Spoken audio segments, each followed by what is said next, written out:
Boa noite, vamos a isso. Tudo indica que é já no próximo 4 de junho e o calendário do resto do campeonato está a gerar uma forte discussão entre Benfica e Futebol Clube do Porto.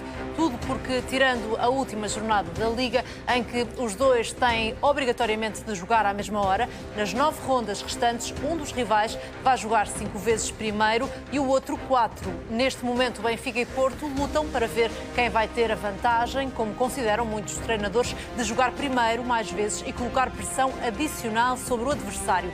De acordo com a proposta de calendário da Liga, a que a CMTV teve acesso, é o Futebol Clube do Porto quem vai jogar mais vezes em primeiro lugar.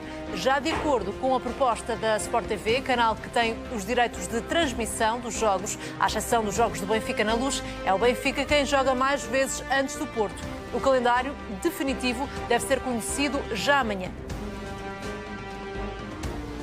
Este é um tema que vamos aprofundar nesta Liga de Ouro, mas para já, Vítor Pinto, em direto dos estúdios da CMTV do Porto, há alguma destas duas propostas que tem mais força ou não?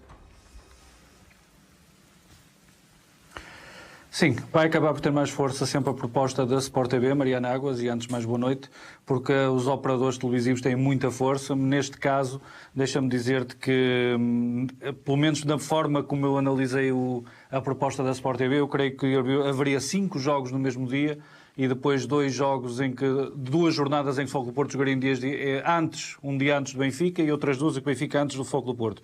Em ambas as propostas, na 33ª jornada, que é a jornada anterior ao fecho do campeonato, porque a 34ª só será definida depois de se saber como é que está alinhada a classificação.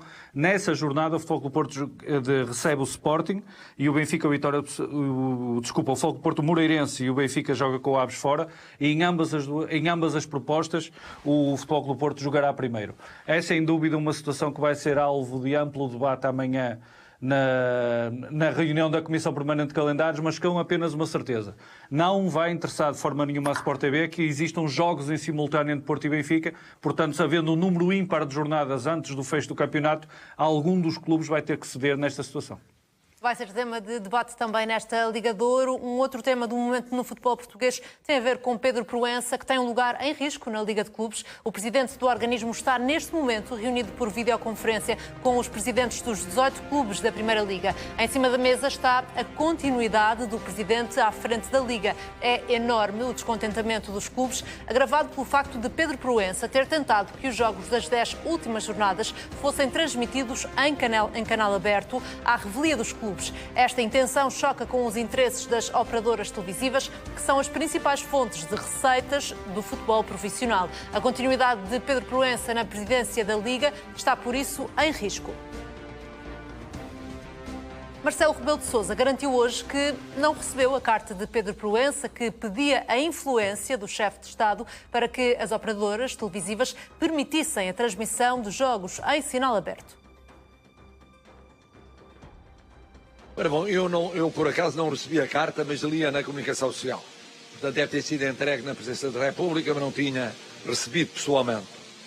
Como perceberão, eu não vou pronunciar-me sobre uma matéria que não é da competência do Presidente da República.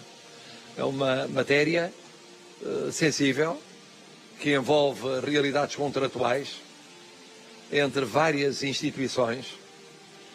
O Presidente da República não deve pronunciar-se sobre ela pelo seu próprio teor muito específico. A reunião de Pedro Proença com os presidentes dos clubes está a acontecer neste momento e temos já a informação de que Pedro Proença já colocou o próprio lugar à disposição. Vítor Pinto, hoje vamos ficar a saber qual será o futuro de Pedro Proença, ou não?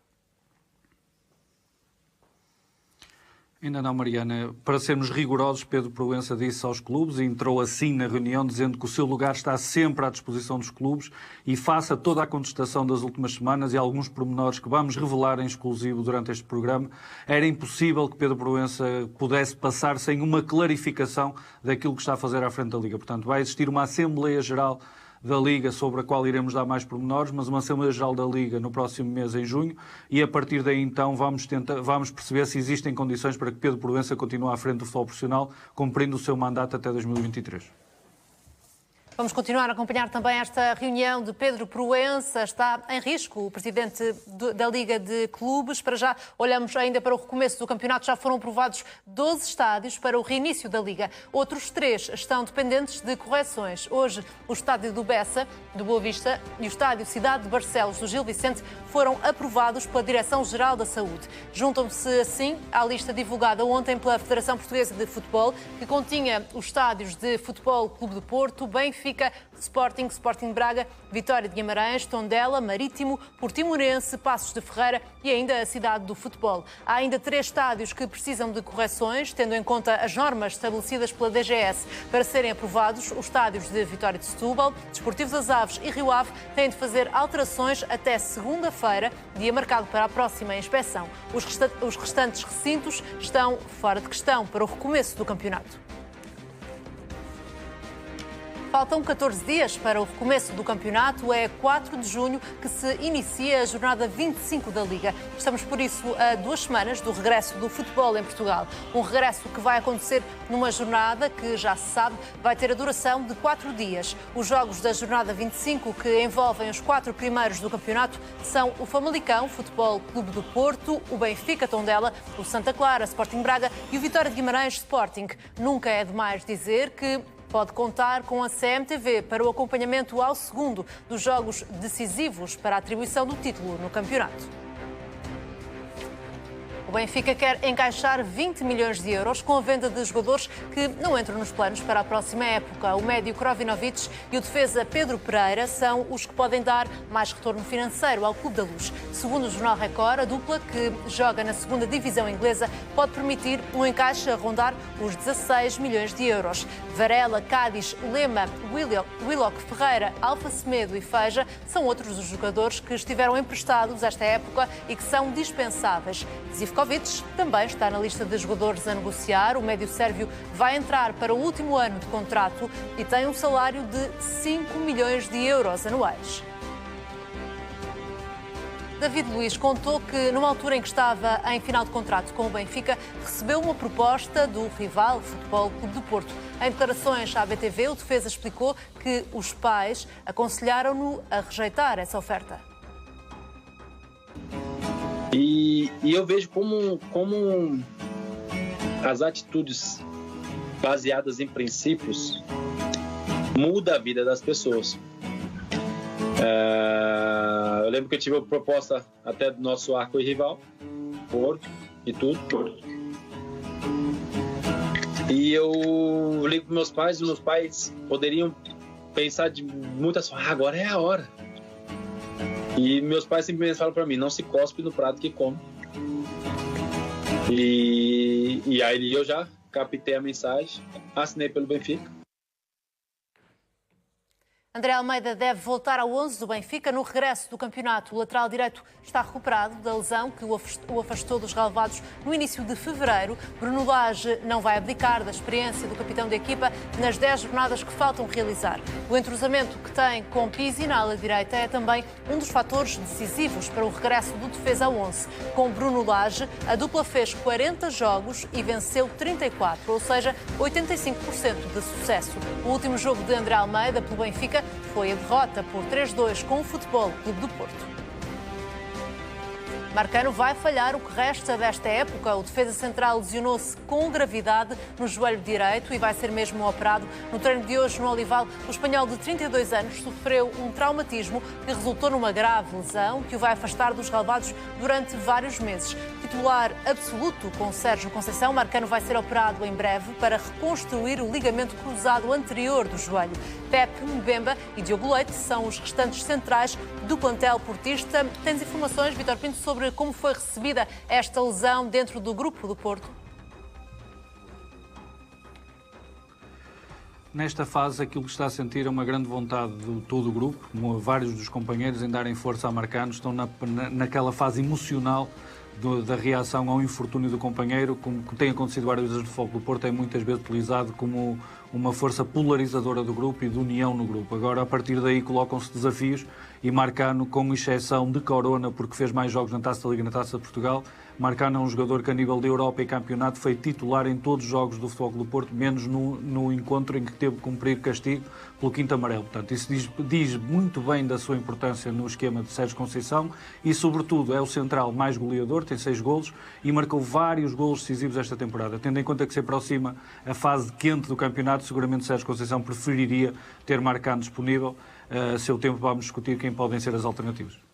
Ainda vamos falar sobre esta baixa de peso no plantel portista, mas para já olhamos para o mercado do Porto, porque o Paris Saint-Germain está interessado em contratar Alex Telles, mas enfrenta a concorrência de Chelsea, Sevilha e Inter. Segundo a imprensa francesa, o Clube de Paris fez os primeiros contactos com o Futebol Clube do Porto e também com o empresário do lateral esquerdo. O PSG pretende apostar forte nas negociações, até porque não é o único interessado, mas até à data ainda não avançou com uma proposta formal. Segundo a imprensa francesa, o Futebol Clube do Porto também tem mantido conversações com outro clube estrangeiro, que não o PSG, ao qual terá exigido 30 milhões de euros para libertar Alex Telles no final da época. Vítor Bahia vai integrar a lista de Pinto da Costa nas eleições do Futebol Clube do Porto. O cargo para o qual o antigo guarda-redes vai concorrer na lista A ainda não está oficializado, mas segundo o jornal Record, é provável que faça parte do grupo de vice-presidentes. Vítor Bahia deixou a estrutura do Porto em 2010, mas nos últimos meses reaproximou-se do presidente portista. A lista completa de Pinto da Costa tem de ser apresentada até 10 dias antes das eleições, marcadas para 6 e 7 de junho. O presidente do Porto vai concorrer com José Fernando Rio, Nuno Lobo e com uma lista independente para o Conselho Superior. Antes de aprofundarmos este tema, Nuno Encarnação, és a favor ou contra o regresso de Vítor Bahia ao Porto? Claro que sim, porque é uma enorme referência desportiva do clube. É tão simples quanto isso. É sempre bem-vindo e é um bom regresso ao Porto, seja para que lista for. O que interessa agora é que Vítor Bahia volte ao clube e tenha o protagonismo que teve e os sucessos que teve agora como dirigente, se vier a confirmar tudo isto. E para entrar alguém é preciso alguém sair também da direção do Porto. Vamos dar informações sobre isso mais à frente nesta Ligador. Para já olhamos para os últimos testes à Covid-19 que foram realizados na terça-feira ao plantel do Porto, que deram todos negativo. O Jornal Record revela ainda que a equipa técnica e o restante staff que trabalha com os jogadores também deram negativo. Tomás Esteves, aliás, que tinha dado positivo, tal como a CMTV avançou, já não apresenta sinais de Covid-19. À semelhança de todas as equipas da Liga, os Dragões vão continuar a ser testados de forma regular até o campeonato terminar. No Benfica, David Tavares está à espera de ordem do Departamento Médico para fazer novos testes à Covid-19. Amanhã completam-se 2 semanas desde que o médio de 21 anos testou positivo para o novo coronavírus. Desde então tem estado em isolamento num quarto do Centro de Estágios do Seixal, devidamente acompanhado. David Tavares nunca apresentou qualquer sintoma da Covid-19. Precisa agora de 2 testes negativos para ter autorização para voltar aos treinos. O médio é o único infectado no Benfica. Nos próximos dias, o Clube da Luz vai fazer a 4ª bateria de testes ao plantel e a todos os elementos do staff e respectivas famílias.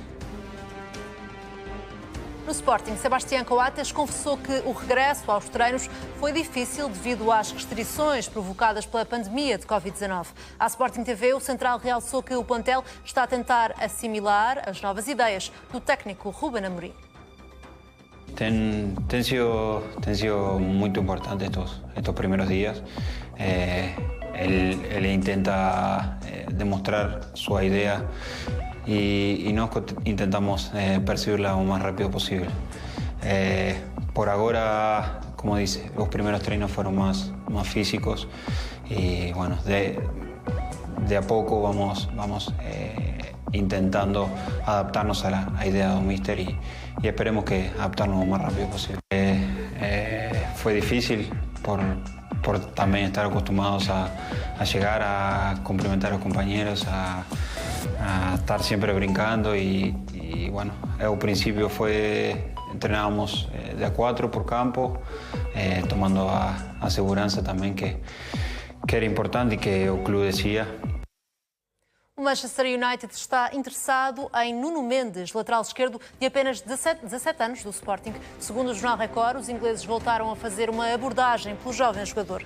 Tal como Bruno Fernandes, Nuno Mendes é agenciado por Miguel Pinho e foi falado nas reuniões entre United e Sporting nas negociações pelo internacional português. Frederico Varandas disse recentemente que Nuno Mendes é o melhor defesa esquerdo sub-19 da Europa. O jovem jogador, que fez esta época 17 jogos pela equipa sub-23 na Liga Revelação, tem uma cláusula de rescisão de 45 milhões de euros.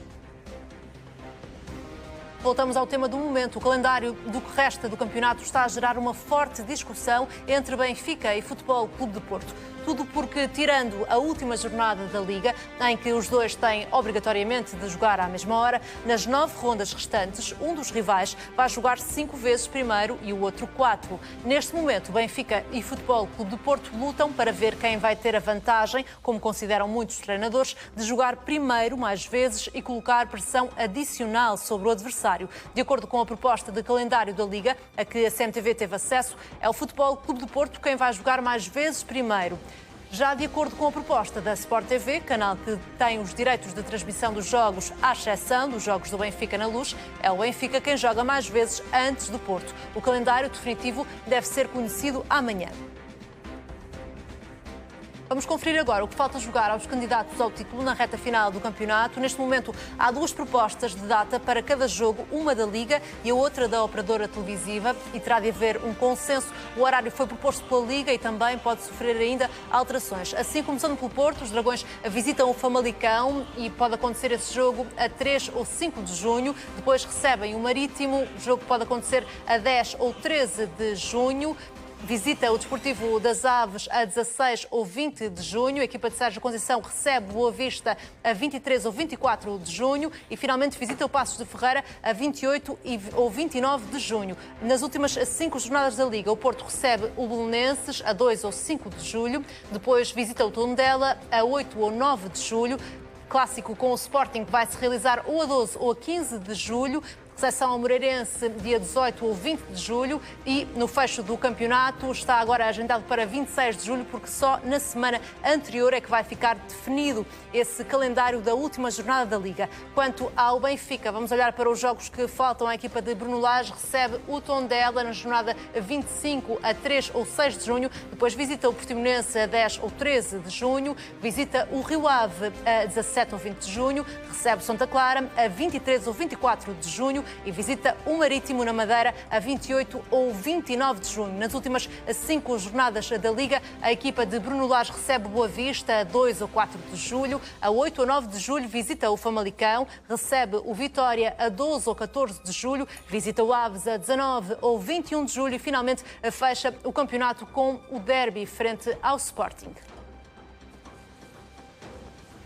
Tem gerado muita discussão este calendário e é o tema que abre a nossa Liga de Ouro, com o Carlos Barbosa da Cruz, o Nuno Encarnação, o António Figueiredo e, como já vimos também, o Vítor Pinto, a partir dos estúdios da CMTV do Porto. Agora sim está aberto o debate. Boa noite aos 4 e começamos, Nuno Encarnação, com esta dúvida, esta discussão que está gerada sobre a hipótese de haver um dos 2 candidatos ao título que vai ter a oportunidade de jogar mais vezes primeiro. É uma questão importante ou não? Boa noite, antes de mais, outra vez. Quer dizer, do ponto de vista de pressão, é evidente que o Porto, jogando primeiro e ganhando, e o Benfica entrar na jornada com 4 pontos de atraso, obviamente que há uma pressão, isso não tenho dúvida nenhuma. Mas também depois o inverso acontece. Se o Porto desliza, há uma pressão até favorável para quem joga a seguir, com a ambição de poder ultrapassar quem escorregou nessa jornada. Quer dizer, por isso... Há estas 2 interpretações que se pode ter, mas eu acho que não é essa a pressão do momento. A pressão do momento é eles estarem em condições físicas, não terem contágios, essa é que é a grande pressão do momento, e essa, acima de tudo, é a pressão anterior a qualquer um dos resultados que há em campo. E, para mim, essa é que é o grande problema agora, neste momento, é esse. Os jogadores libertarem-se desse problema. Esta questão das lesões é uma questão que pode aparecer, aliás, já tinha sido discutida. E esta lesão do Marcano é, se calhar, um exemplo disso mesmo. Os jogadores tiveram 2 meses, não tiveram de férias, como têm 15 dias ou 3 semanas, tiveram 2 meses parados, sem atividade esportiva, mas obviamente com os seus exercícios, mas é o suficiente para, não tendo ritmo, poder ter uma lesão destas muito grave. E já todos desconfiávamos que isso pudesse acontecer, como é Daqui evidente. a pouco vamos também falar sobre o impacto da lesão de Marcano, mas sobre esta questão do calendário, António, pelo que sabemos, o Benfica queria que fosse garantida a igualdade e havendo 9 jogos, porque a última jornada terá de ser em simultâneo, não é possível. Eu desvalorizo um bocado isso, Mariana. Aliás, esta conversa do jogar primeiro ou depois não é uma coisa de agora. Já em anos anteriores, a discutir o título ponto a ponto, na época passada, teve uma grande discussão. Também. Quem é que estava com a vantagem de jogar primeiro? Eu acho que não há realmente vantagem. O que há é realmente, se o clube que joga primeiro perde, é evidente que o outro está mais à vontade. Mas isso é uma coisa que não se pode fugir. Realmente a grande preocupação é a questão das lesões, ver se elas não acontecem, se eles entram. Também há uma verdade que também estão a ter um período grande de adaptação física, e penso eu, profissionais como os do Benfica, do Futebol Clube do Porto, do Sporting e da maioria dos clubes, mesmo estando 2 meses parados, tiveram as suas precauções em casa e não tiveram, com certeza, a fazer aquilo que eu fiz, sentado num sofá, a pegar no telefone e no computador. Com certeza não foi isso que tiveram a fazer, não é? Portanto, é diferente e já a própria disposição deles, fisicamente, é totalmente diferente da nossa. Não é? Eu não sei se a questão do Mecano foi traumatológica, se foi uma ruptura de ligamentos, sim. Mas sobre esta questão do calendário, Carlos, é possível estabelecer aqui um calendário que permita uma igualdade de circunstâncias entre, por exemplo, os candidatos ao título? Boa noite a todos, boa noite Mariana, é um prazer estar aqui de volta de carne e osso. Confesso que já tinha algumas saudades. Carne e osso e bigode. E bigode, muito obrigado. A questão é esta. Eu acho que isto é mais uma bizarria de que o nosso futebol é fértil. 2 razões. É que se houvesse campeonato à séria, ao fim de semana também não jogavam necessariamente os 2 à mesma altura. Há uma comissão na Liga que se ocupa da calendarização dos jogos, que é soberana nessa matéria, que é participada. E, portanto, não percebo porque é que agora este assunto de repente aparece quando era um assunto que inevitavelmente seria colocar se as jornadas decorressem normalmente. Segunda questão, e essa para mim é que é a questão fundamental, que é em defesa do futebol, em defesa do interesse que o público tem o país tem pelo futebol, foi decidido retomar o campeonato. Em circunstâncias difíceis, em circunstâncias de alguma indefinição futura, eu acho que tem que haver um esforço de todos para permitirem que este campeonato termine. E esse esforço de todos tem que passar por abdicar, por não querer que o seu ponto de vista prevaleça. E, digamos, no quadro desta situação, eu antecipando-me já, devo dizer que li hoje no jornal e fiquei estarrecido com o recurso que o Marítimo interpôs no Tribunal Arbitral Desportivo relativamente à homologação, à classificação da segunda Liga, só porque o Nacional sobe e teoricamente prejudica os seus interesses. Isto é a prova provada de que ainda há agentes que põem os seus interesses pessoais acima dos interesses do futebol que eles deviam preservar. Também para estabelecer este calendário do que resta do campeonato, Vítor, há aqui vários interesses, já temos aqui algumas propostas de data, umas da Liga, outras das operadoras televisivas. Há também estas questões relacionadas com os clubes que não querem que o principal rival tenha vantagem. Em que ponto é que estamos neste momento?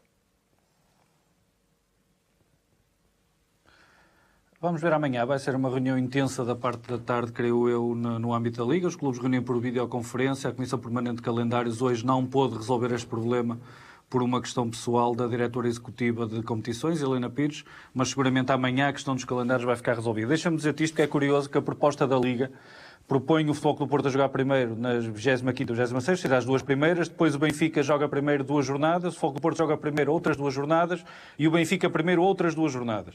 Aonde poderia ser feito o equilíbrio, o acerto, seria na 33ª, que aí sim, que é a tal jornada do Porto, Moreirense e Aves Benfica, que não me chocaria que numa situação dessas, e dado que a Sport TV tem vários canais, houvesse cuidado, até por ser a penúltima jornada do campeonato, eventualmente os 2 grandes que estarão seguramente a lutar pelo título, ou muito provavelmente ainda a lutar pelo título nessa altura, jogarem os dois ao mesmo tempo. Isso não prejudicaria assim tanto a principal operadora, que é a Sport TV, porque de facto tem vários canais onde pode distribuir, e tendo em conta que dessa forma conseguiríamos um equilíbrio total, com o Futebol Clube do Porto a jogar 4 jogos antes, Benfica 4 antes, e este seria equilibrado. Depois, na última jornada, já é uma situação em que, se houver verdadeira disputa, já os regulamentos obrigam a que de facto o jogo disputa à mesma hora. Nesse sentido, creio que haveria aqui uma solução relativamente simples de suavizar e amenizar a eventual polémica, mas veremos de que forma é que depois a discussão amanhã na sede própria, que é a Comissão Permanente de Calendários, vai decorrer, sendo certo que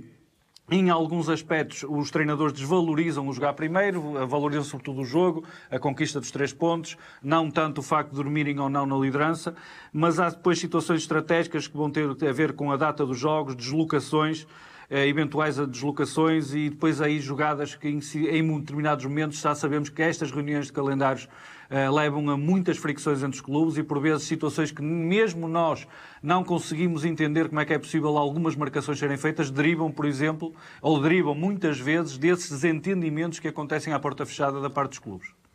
O entendimento para este calendário deverá acontecer já amanhã. Uma outra questão que se coloca tem a ver com os estádios. O Benfica pode ter de voltar a jogar no Estádio do Dragão ainda esta época, isto porque a equipa de Bruno Lage defronta fora de casa o Rio Ave na jornada 27 e o Estádio dos Vilacondenses ainda não recebeu luz verde da Direção-Geral da Saúde.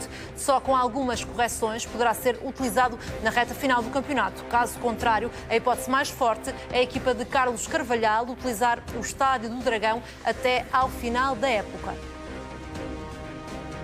Pedro Proença tem lugar em risco na Liga de Clubes. O presidente do organismo está neste momento reunido por videoconferência com os presidentes dos 18 clubes da Primeira Liga. Em cima da mesa está a continuidade do presidente à frente da Liga. É enorme o descontentamento dos clubes, agravado pelo facto de Pedro Proença ter tentado que os jogos das 10 últimas jornadas fossem transmitidos em canal aberto à revelia dos clubes. Esta intenção choca com os interesses das operadoras televisivas, que são as principais fontes de receitas do futebol profissional. A continuidade de Pedro Proença na presidência da Liga está, por isso, em risco. Esta reunião ainda está a decorrer neste momento e vamos continuar a acompanhá-la com toda a atenção. Mas, para já, voltamos à questão dos estádios. António Figueiredo, a questão do Famalicão parece estar resolvida, porque o estádio Cidade de Barcelos foi aprovado e já há acordo para o Famalicão lá jogar, mas ainda há esta dúvida sobre o estádio do Rio Ave. O Benfica deve, nestas negociações, fazer força para que não tenha de ir jogar ao Dragão, ou não? Não, eu acho que o Benfica legitimamente pode fazer isso. Eu também não reconheço. Acho que o estádio do Futebol Clube do Porto é um estádio que toda a gente conhece, um bom estádio, com boa relva. Portanto, é melhor jogar ali do que noutro sítio qualquer. Portanto, não vejo grande inconveniente nisso, face aos jogos disputarem sem público. Se fosse com público, já teria alguma coisa a acrescentar. Agora, não havendo público, um estádio limpo, um estádio em condições, acho que o Benfica não perde nada. Na minha opinião, não é claramente prejudicado. Isso não é prejuízo nenhum, como poderia acontecer o Porto ter que vir aqui jogar ao Estádio da Luz com outro clube qualquer. Portanto, não vejo que isso tenha uma gravidade por aí além. Ainda assim, o Benfica torceu o nariz a esta opção. Surpreendido com isso ou não? Não sei porquê, porque o Benfica... Eu fui tão feliz a ver o Benfica no Estádio do Dragão durante muitos anos, não o ano passado, mas pronto, excetuando. Há tão boas memórias do Benfica no Estádio do Dragão e não importava que repetisse, como também não importava que o Porto viesse jogar ao Estádio da Luz, porque temos tido boas experiências no Estádio da Luz, excetuando as regas e o apagar a luz. O Porto tem tido um estádio amigo sempre, mas agora, tirando a ironia, o António tem toda a razão. Quer dizer, os bons estádios e os melhores estádios, ainda para mais nas equipas como o Porto e o Benfica, que estão a querer lutar pelo título até ao fim, se oferecerem mais qualidade de jogo aos jogadores, é sempre melhor, como é evidente. Não quer dizer que os outros não sejam bons estádios, mas é evidente que até a questão da relva importa muito. O Porto também não se importava que o Porto fosse jogar à Luz, como sendo a própria casa? Nada, porque temos tido tão boas memórias. Este ano tivemos boas memórias. No caso, a casa do adversário. Temos tido tão boas memórias na Luz. A gente já não. Gols fora de jogo que dão campeonatos. também nas Antas, no antigo estádio, as memórias também não são muito gratas. Antas já não existem. Creolino no balneário, os As Antas já não jogadores a terem que existem. se vestir nos corredores. Enfim, realmente as nossas memórias não são assim tão boas. Mas também tenho algumas memórias de campeonatos grandes lá. E também há uma Também coisa, tenho. como já não há banda sonora que não se pode pôr, não é? De certeza agora já não há a questão do perigo do sei, acho que passo sim. doble, nem nada disso. Acho que sim, Não acho há- que se pode-se não há- pôr. hã? Acho que pode-se pôr. Nesta fase Eu acho que é um pós-confinamento. momento, Não é um sei. momento bonito de homenagem Não ao sei. António Mourão. Como sabem, era um grande fadista, imortalizado com o fado ao tempo volta para trás. E que realmente os meus amigos lhe prestaram uma justíssima homenagem. Tirando isso, Mariana, e tomando a palavra, eu devo dizer o seguinte, uma vez que eu presumo que me ia perguntar a mesma coisa dentro do princípio da equidade que qualquer pivô deve ter. Isto é assim. Eu também acho mais uma bizarria, porque... E o Benfica tem tido azar, porque o Benfica teve a tangente de ir jogar com o Marítimo na cidade do futebol, que lhe dava um jeitão, porque toda a gente sabe que há dois marítimos, o Marítimo da Madeira e o Marítimo fora da Madeira.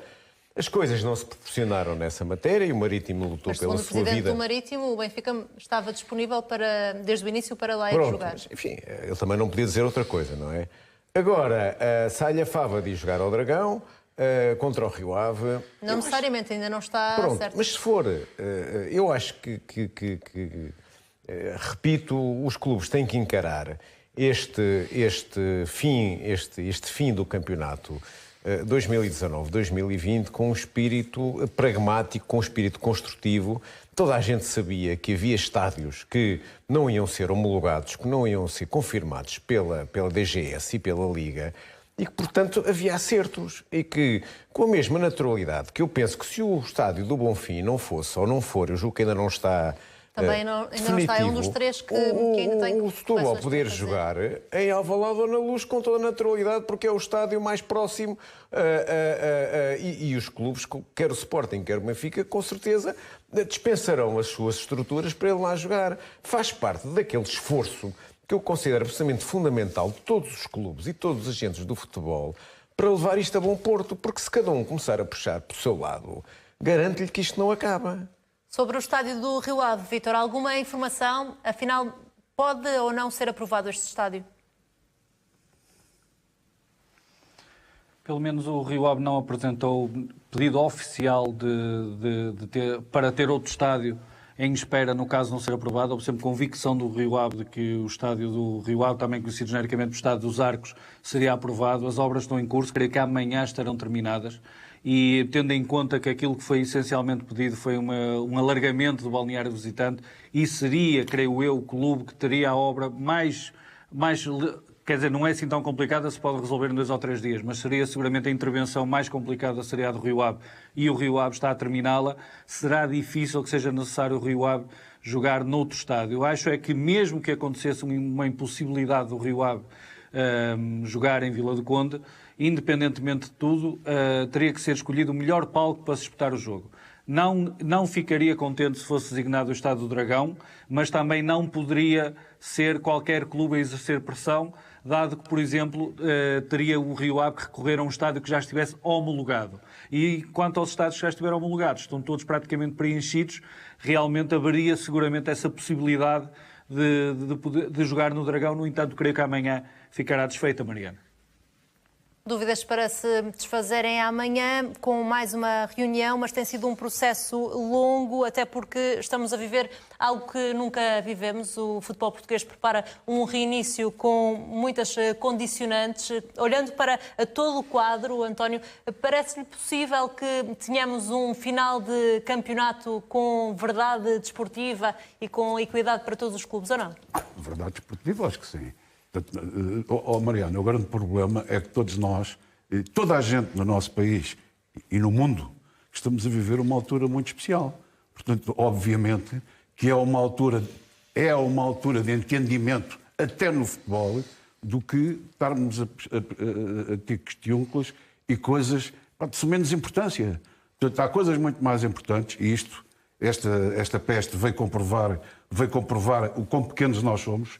Portanto, que, na realidade, na minha opinião, estou de acordo com o Carlos Cruz, há que vencer determinadas situações e há que encarar as coisas. Depois, a verdade desportiva tem a ver, e a gente espera que não haja erros graves de arbitragem, que não haja nada dessas coisas. Agora, esta questão do estádio A, do estádio B, eu devo lhe dizer que inicialmente, e eu conheço bastante estádios de futebol, por dentro, que a minha convicção é que eram 6 ou 7 estádios, não era mais do que isso que estavam em condições para jogar. Agora já parece que são 12. 12 já estão aprovados e há outros 3 que ainda já estão podem aprovados. Acho que os outros deve faltar muito pouco. Ou então vai-se vestir metade, ou vão já vestidos para o estádio. Portanto, não, a minha convicção é que não havia mais que 6 ou 7 estádios para se jogar em condições. E nessas alturas, com certeza que o Benfica teria que jogar no estádio do Futebol Clube do Porto, o Futebol Clube do Porto com certeza que teria que jogar no estádio do Benfica ou no estádio do Sporting. Portanto, isso invariavelmente acontecia. Como parece que já só 6 equipes é que não têm os estádios aprovados, portanto é evidente que esses acertos têm que se dar. Eu acho que temos de ver, acho que as pessoas do futebol têm que provar realmente agora que o futebol não vive só destes despicos e de picuinhices, mas sim de coisas sérias. Um dos estádios que estava em dúvida era o do Marítimo, acabou por ser aprovado. Os árbitros nomeados para dirigir os jogos do campeonato na Madeira vão viajar para o arquipélago no mesmo avião que as equipas. A decisão do Conselho de Arbitragem está tomada e com o aval de todos os clubes envolvidos. A Associação Portuguesa de Árbitros de Futebol continua sem tomar uma posição sobre o assunto e espera pela oficialização deste procedimento. O estádio do Marítimo foi aprovado e vai ser utilizado nos jogos que faltam da Liga. Um dos encontros é frente ao Benfica. Acontece na jornada 29 do campeonato. Segundo apurou a CMTV, o Governo Regional da Madeira não vai exigir qualquer tipo de quarentena às comitivas das equipas que se deslocarem ao Funchal. A condição é que todos os elementos dessas comitivas apresentem provas de que tiveram um teste negativo à Covid-19 nas 48 horas anteriores. Houve acordo quanto à viagem conjunta de árbitros e equipas. Nuno, poderia ter sido evitado ou não? Era desejável que fosse evitado, porque, enfim, já ouvimos vários relatos de antigos árbitros e até aqui nesta casa que não é uma situação absolutamente confortável para eles partilharem o mesmo avião, seja antes ou depois do jogo. Das duas, uma, ou se fazem reféns e ficam dentro do cockpit para não haver contacto com os jogadores, e estamos a falar neste caso, que é este o caso, não é? Que é o Benfica que vai jogar à Madeira. É este o caso, o Porto não vai, por isso é este o caso em que toda a gente se centra. Não era, de facto, muito desejável que isso acontecesse. Havia alternativas, havia, mais caras, como é evidente, mas há sempre alternativas. Há sempre alternativas para isso. Tivesse a Liga de dinheiro para fazer os investimentos que fossem necessários para que isso não acontecesse. Agora, vamos ver se isso dá alguma notícia a seguir ou não. Agora, o desejável era que não acontecesse isso. Na minha opinião sincera, era o que não acontecesse, para a proteção do próprio árbitro e para não haver interferência de ninguém.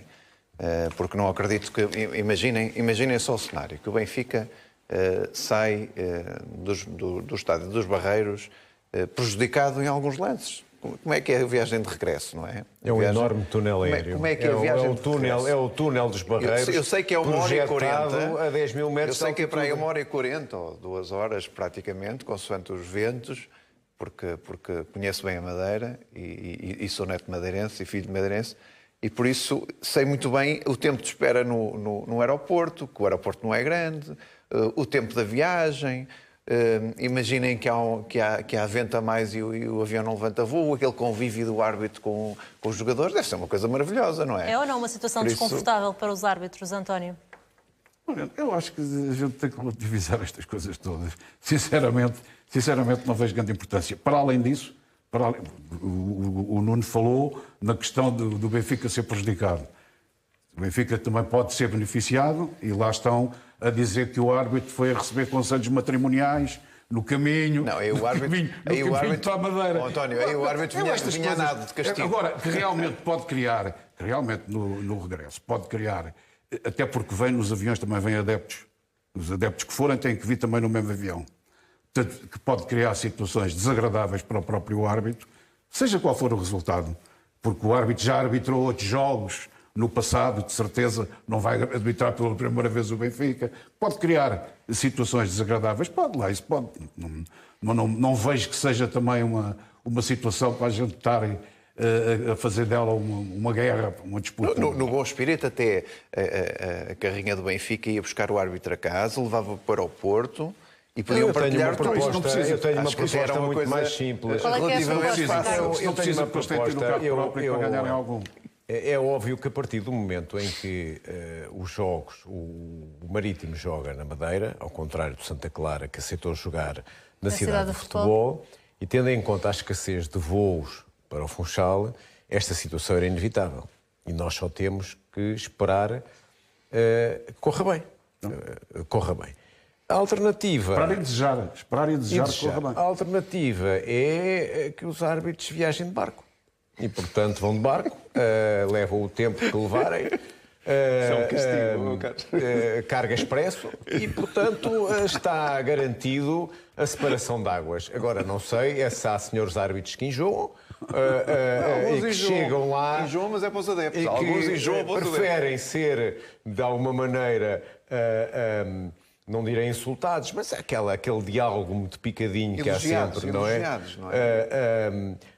Preferem isso no avião do que apanhar enfim, as ondas do mar até ao Porto de Funchal. E o diálogo dos clubes sobre este tema? Pelos vistos houve acordo, Vítor Pinto, mas foi fácil esse acordo ou nem por isso?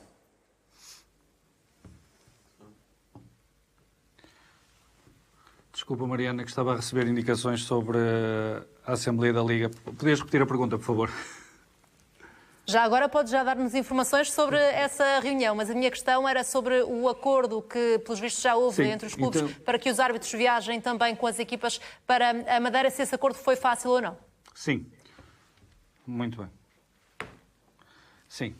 A grande questão de fundo que se tem, e esse é um aspecto que me falta ainda apurar da reunião de presidentes hoje, é que temos que perceber que uma deslocação em charter para a Madeira, por exemplo, implicará um custo de 50 mil euros por aquilo que me disseram. E tendo em conta os clubes que vão deslocar à Madeira, só o Benfica é que terá condições para voar em charter para os Estados Barreiros. Foi essa questão que se colocou desde o início e levantou alguma polémica. E na falta de clarificar, e eu ontem ainda referi isso, faltou-me acrescentar a questão de que dá origem à verdadeira polémica, é a possibilidade, é a necessidade de encontrar uma solução equilibrada para todos os clubes. Ou seja, haverá a possibilidade de conseguir isolar um voo regular para só levar uma determinada equipa de futebol. Isso é muito difícil que isso seja execuível.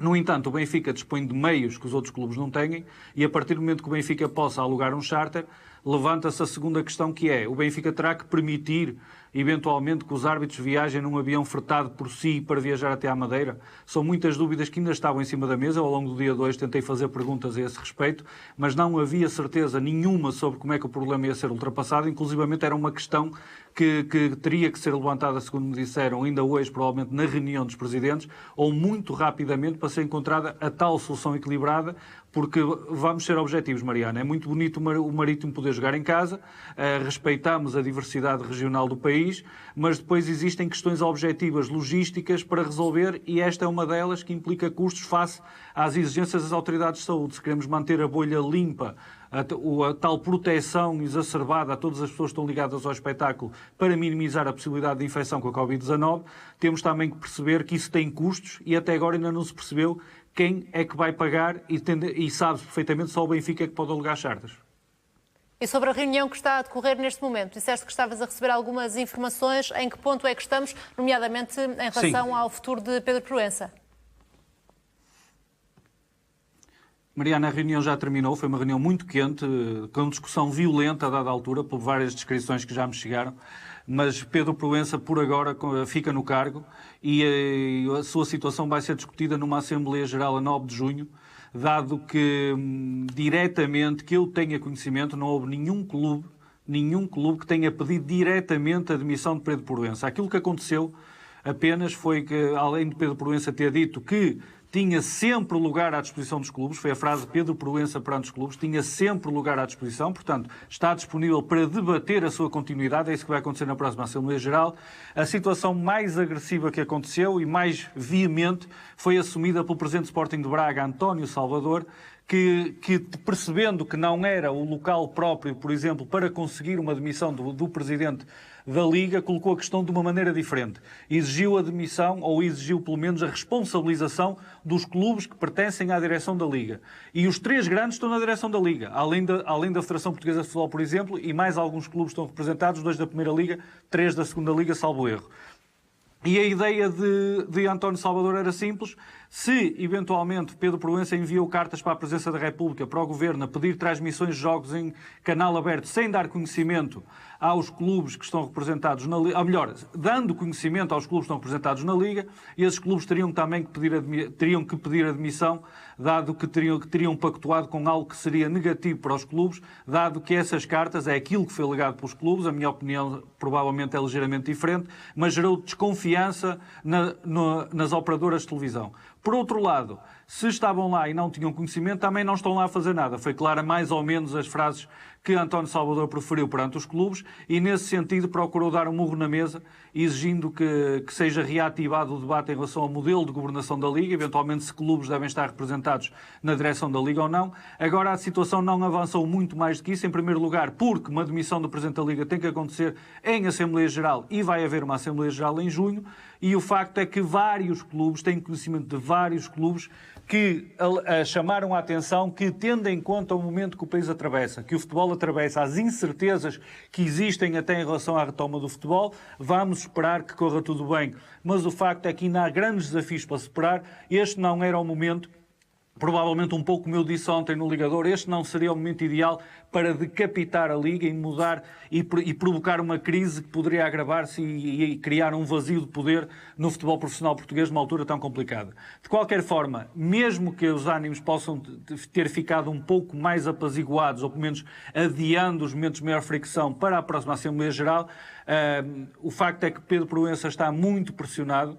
E vamos ver como é que o Presidente da Liga consegue reagir nas próximas semanas. Ele, para já, tem uma missão essencial, é garantir que o campeonato é retomado, que a estrutura do futebol profissional funciona. Há muitos problemas para resolver, Mariana Águas. Há mesmo muitos problemas para resolver. E tendo em conta que este primeiro choque saldou-se pelo menos pelo facto de Pedro Proença ter conseguido levar esta situação para o campo que ele próprio propôs, que era a discussão da sua continuidade ou da sua disponibilidade ou do trabalho que está a fazer numa Assembleia Geral da Liga. É por isso uma notícia que estamos a dar em Alerta CM. Pedro Proença fica para já como presidente da Liga de Clubes, mas há uma Assembleia Geral marcada para 9 de junho e aí voltará a ser discutida a continuidade deste presidente do organismo, depois de uma reunião que já terminou, reunião entre Pedro Proença e entre os 18 presidentes da Liga, uma reunião muito tensa em que foi também discutido o calendário, as datas e os jogos em que se vão e os estádios em que se vão jogar os jogos no que resta do campeonato, mas para já esta era a melhor solução, tendo em conta o momento que atravessamos, António? Sim, acho que sim. Ou havia realmente coisas muito graves que obrigassem a tomar outro tipo de decisão. Eu, neste momento, não sou anti-nada, mas acho que neste momento sou mais de consenso do que alguma vez na minha vida foi. E, portanto, as pessoas têm que limar estes pontos de divergência e não levar isto tudo a fogo. Acabar o campeonato e depois se entenderem que o Pedro Proença está mais na Liga, na minha opinião está, acho que gostaria mais de o ver junto da arbitragem, é aí que ele pertence, é o meio dele. Mas, enfim, é só a minha opinião. É mesmo a sua, só, António. É só a minha. É só a minha, só a sua. É só a minha, não é? Terá os dias contados de qualquer forma Pedro Proença na Liga? Nuno? Estes são avisos sérios, este tipo de situações que ocorrem, são avisos sérios. Quer dizer, António Salvador, que tenta representar todos os outros clubes que não os 3 grandes, é isso que tem acontecido, ou mesmo às vezes Carlos Pereira com outras atitudes, é um sério aviso que está a construir uma muralha diferente, que não é este o único objetivo. Haverá outros objetivos muito mais para a frente no futebol, como a questão dos direitos televisivos e por aí fora. Já se percebeu qual é que é a linha de António Salvador.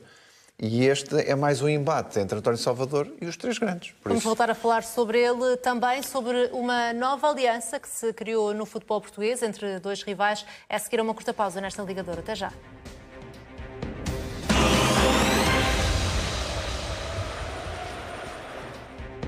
Marcano vai falhar o que resta desta época. O defesa central lesionou-se com gravidade no joelho direito e vai mesmo ser operado. No treino de hoje, no Olival, o espanhol de 32 anos sofreu um traumatismo que resultou numa grave lesão que o vai afastar dos relevados durante vários meses. Titular absoluto com Sérgio Conceição, Marcano vai ser operado em breve para reconstruir o ligamento cruzado anterior do joelho.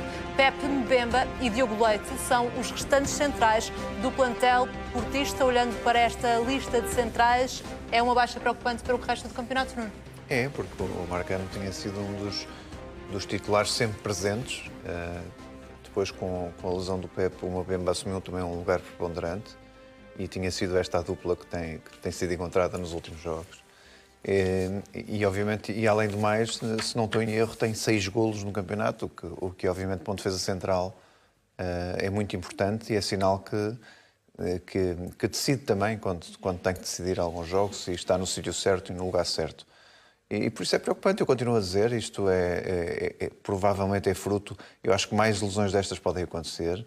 Há um velho exemplo dos jogadores da NFL, do futebol americano, que tiveram meses parados e depois, quando regressaram, tiveram lesões gravíssimas, a maior parte deles, e por isso nada me surpreende que aconteçam lesões destas. Eu não sou médico, não sou especialista, mas isto era algo que já estava dito e redito por todos os comentadores que estudam a área em causa, mas é preocupante. Agora, vamos ver se não haverá mais azares para o Porto, porque é o que eu digo. Há bocado o António Figueiredo estava a dizer-se da questão da justiça deste campeonato ou da igualdade neste campeonato.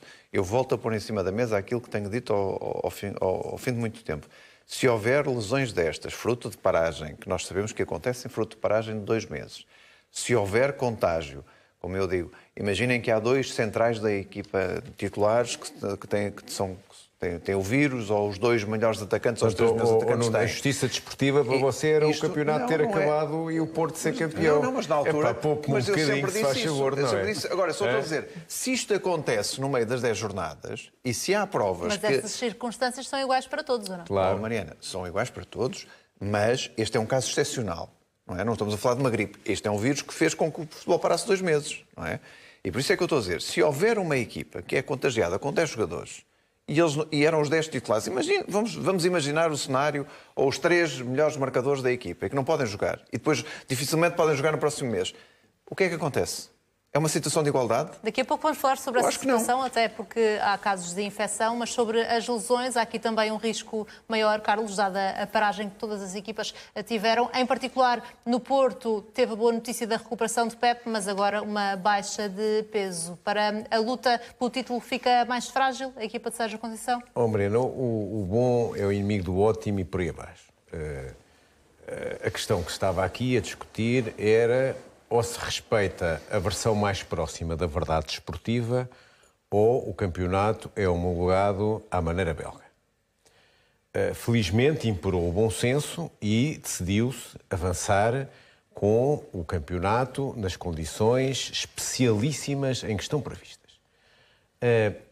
Com uma situação de risco à partida para todos.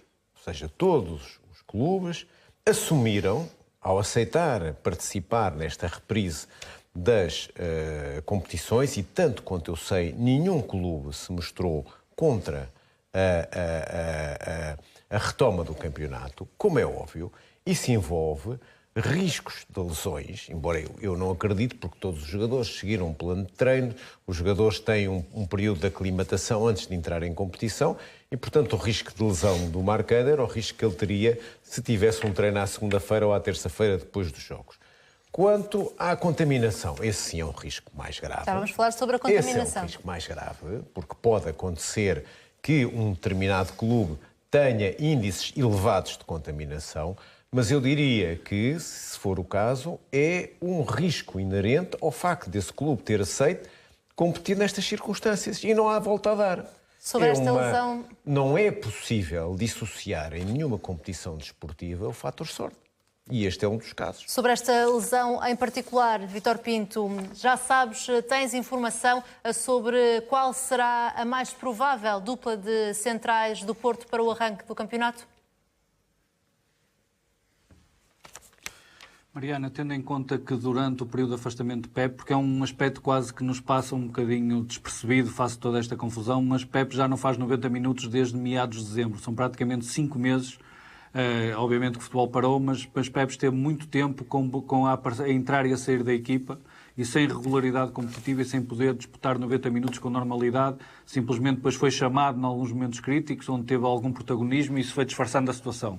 Entretanto, Chancel Mbemba afirmou-se como central titular de corpo inteiro.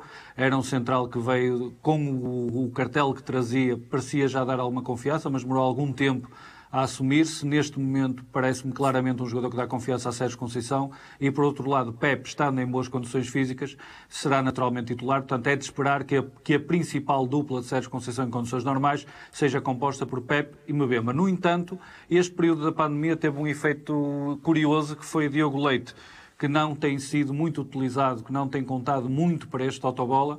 O facto é que, de repente, começou a ser falado como provável protagonista de uma grande transferência. Falou-se em Valência, fala-se em, eventualmente, Sevilha. Outros clubes estarão atentos à situação de Diogo Leite.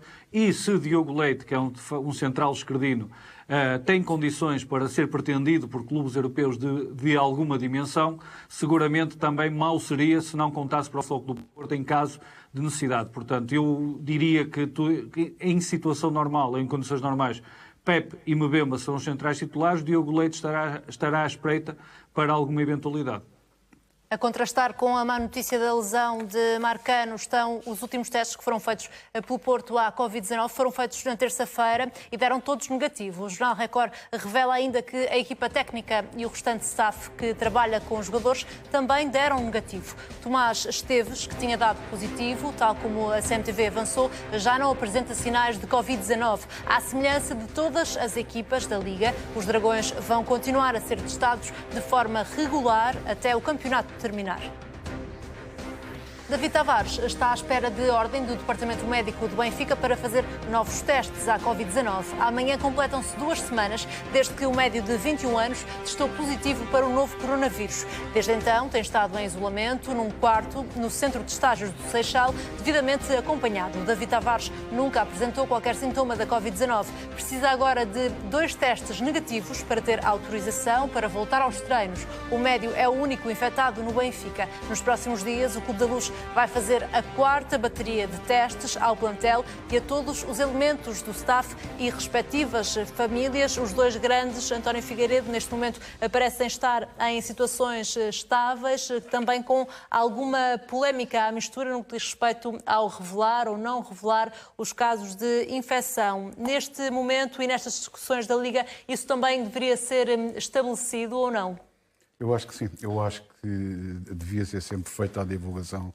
Portanto, acho que, vamos lá, perante esta situação, não é só importante para os colegas, aqueles que estão ali diariamente, é também importante para os adversários, saber que realmente está tudo em condições. Mas eu não sei se não seria até útil que fosse uma entidade diferente dos próprios clubes a disponibilizar e a fazer os exames e a verificar o resultado dos exames, se estão ou não infectados. Portanto, eu penso que deveria ser assim. Voltaremos a esta questão. Para já avançamos com o exclusivo da CMTV. Frederico Varandas e Luís Filipe Vieira aproximaram-se durante a paragem das competições devido à pandemia de Covid-19. Os 2 presidentes rivais têm discutido temas importantes do futebol português, como a questão dos direitos televisivos e a relação dos clubes com a banca. Pode assim ser alcançado um entendimento entre os 2 clubes e criado um novo eixo de poder no futebol português. Esta é uma boa notícia, Carlos, ou não? Oh, Mariana, eu desde há décadas que sou favorável ao entendimento entre os grandes clubes. Eu dissocio o aspecto empresarial do aspecto desportivo. No aspecto empresarial, os clubes têm imensos interesses convergentes. Têm todo o interesse em se entenderem. Sem prejuízo da rivalidade, da competição desportiva. E, portanto, não há aqui qualquer sinal de fraqueza da parte do Sporting, que vive um momento pior do que o Benfica? Eu acho que, em primeiro lugar, esta aproximação do Sporting e do Benfica é um bocadinho o fracasso da Liga, porque a Liga é que devia ser o fórum onde os clubes se entendem do ponto de vista empresarial e do ponto de vista organizacional. Já que na Liga não há entendimento possível, ao que parece, e como os factos recentes bem demonstram, aquilo que me parece é que os clubes têm que ter diálogo em questões que neste momento de crise eu penso que é muito mais o que os une do que os que divide.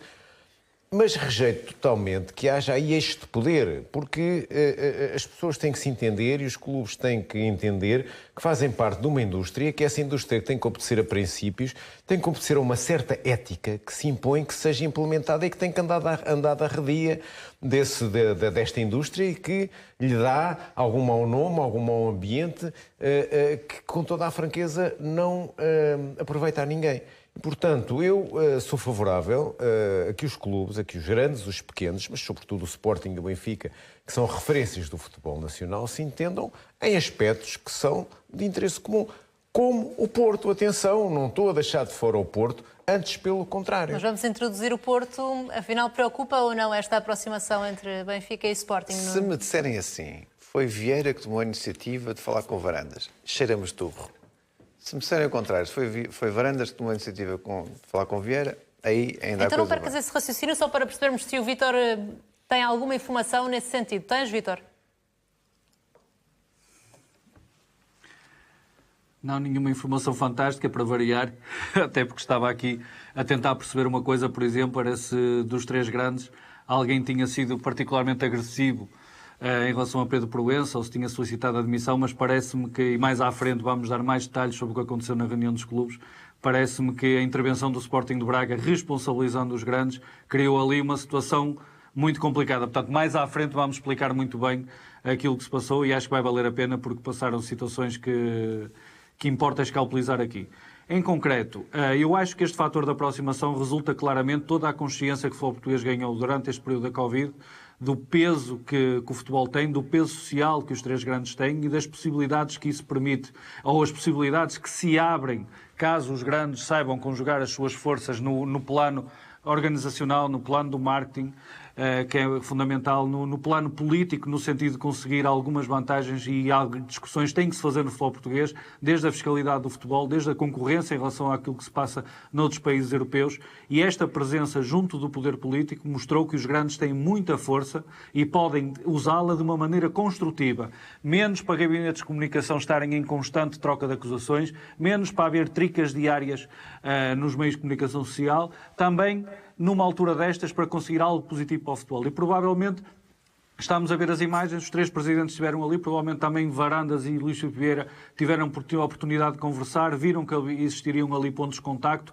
Não me choca, muito pelo contrário, acho que levanta expectativas até para o futebol português, que os clubes possam entender e os principais clubes. Agora, deixa-me dizer uma coisa que é fundamental, e o Dr. Carlos Borges da Cruz estava a falar nisso, porque é que as coisas não funcionam em termos de Liga. A questão é mesmo essa. Os três grandes estão representados na direção da Liga. Porque é que os três grandes, estando representados na direção da Liga, não conseguem eles próprios usar a sua força no seio do organismo para que o futebol profissional seja autónomo e dê um salto e não esteja constantemente subjugado por outros interesses e pelas guerras que ocupam o cotidiano do futebol português. É o tipo de interrogação que continuamos a manter. Esperemos que este seja um dos pontos que a Covid-19 tenha conseguido alterar de alguma maneira, consciencializar as pessoas e esta ameaça que pendeu claramente sobre o futebol português que desempoeire algumas consciências. Se Varandas e Vieira são o primeiro passo de uma nova realidade no futebol português, ou pelo menos uma nova capacidade de diálogo, por mim acho que é extremamente positivo.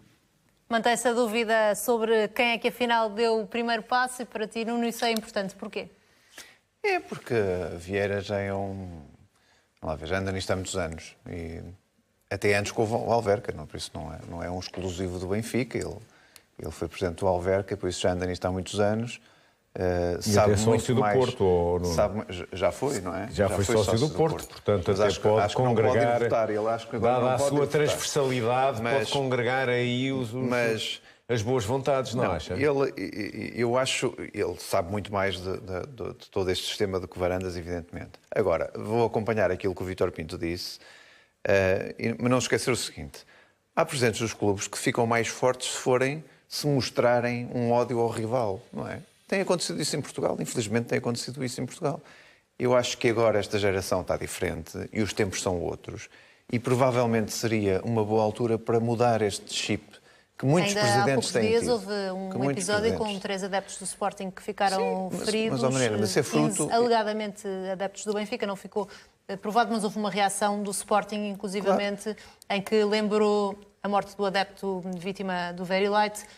Ainda são temas que fazem parte do dia-a-dia desta rivalidade, mas não é? Isso também se muda muito com as direções dos clubes, não é? Se um presidente for contactar com os outros presidentes de forma cordial, se houver transferências entre os clubes, porque é uma prática que lá fora acontece muito, entre os clubes grandes, ou às vezes troca de jogadores. Bem, o Porto já fez isso com o Sporting na altura, se não estou em erro, há muitos anos atrás.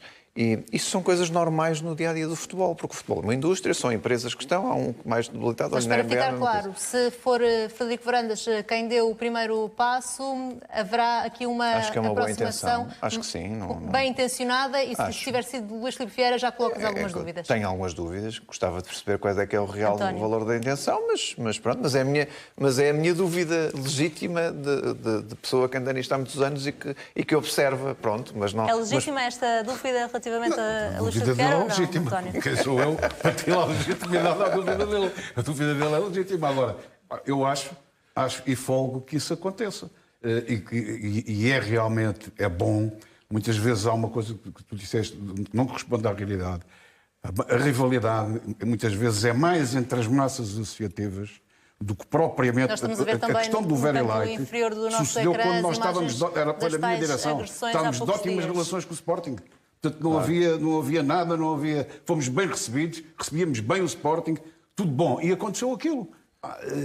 São coisas como aconteceu, como vocês tiveram no vosso estádio, como tiveram 3 mortes no vosso estádio, porque estavam a insultar os jogadores do Futebol Clube do Porto que estavam a sair da caminhonete e o Varandinho caiu e morreram 3.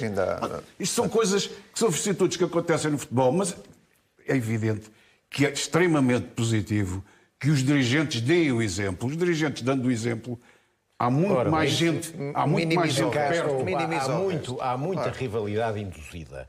Ou seja, as pessoas não se capacitam que aqueles antagonismos que os gabinetes de comunicação destilam cá para fora, é o pior que há.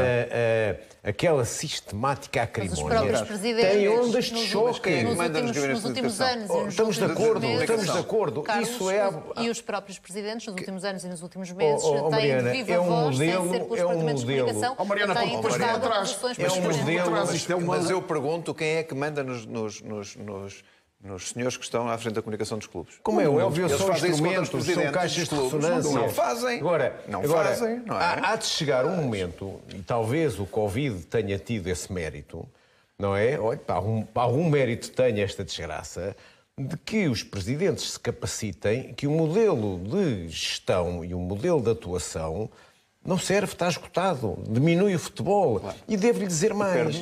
Devo-lhe dizer mais.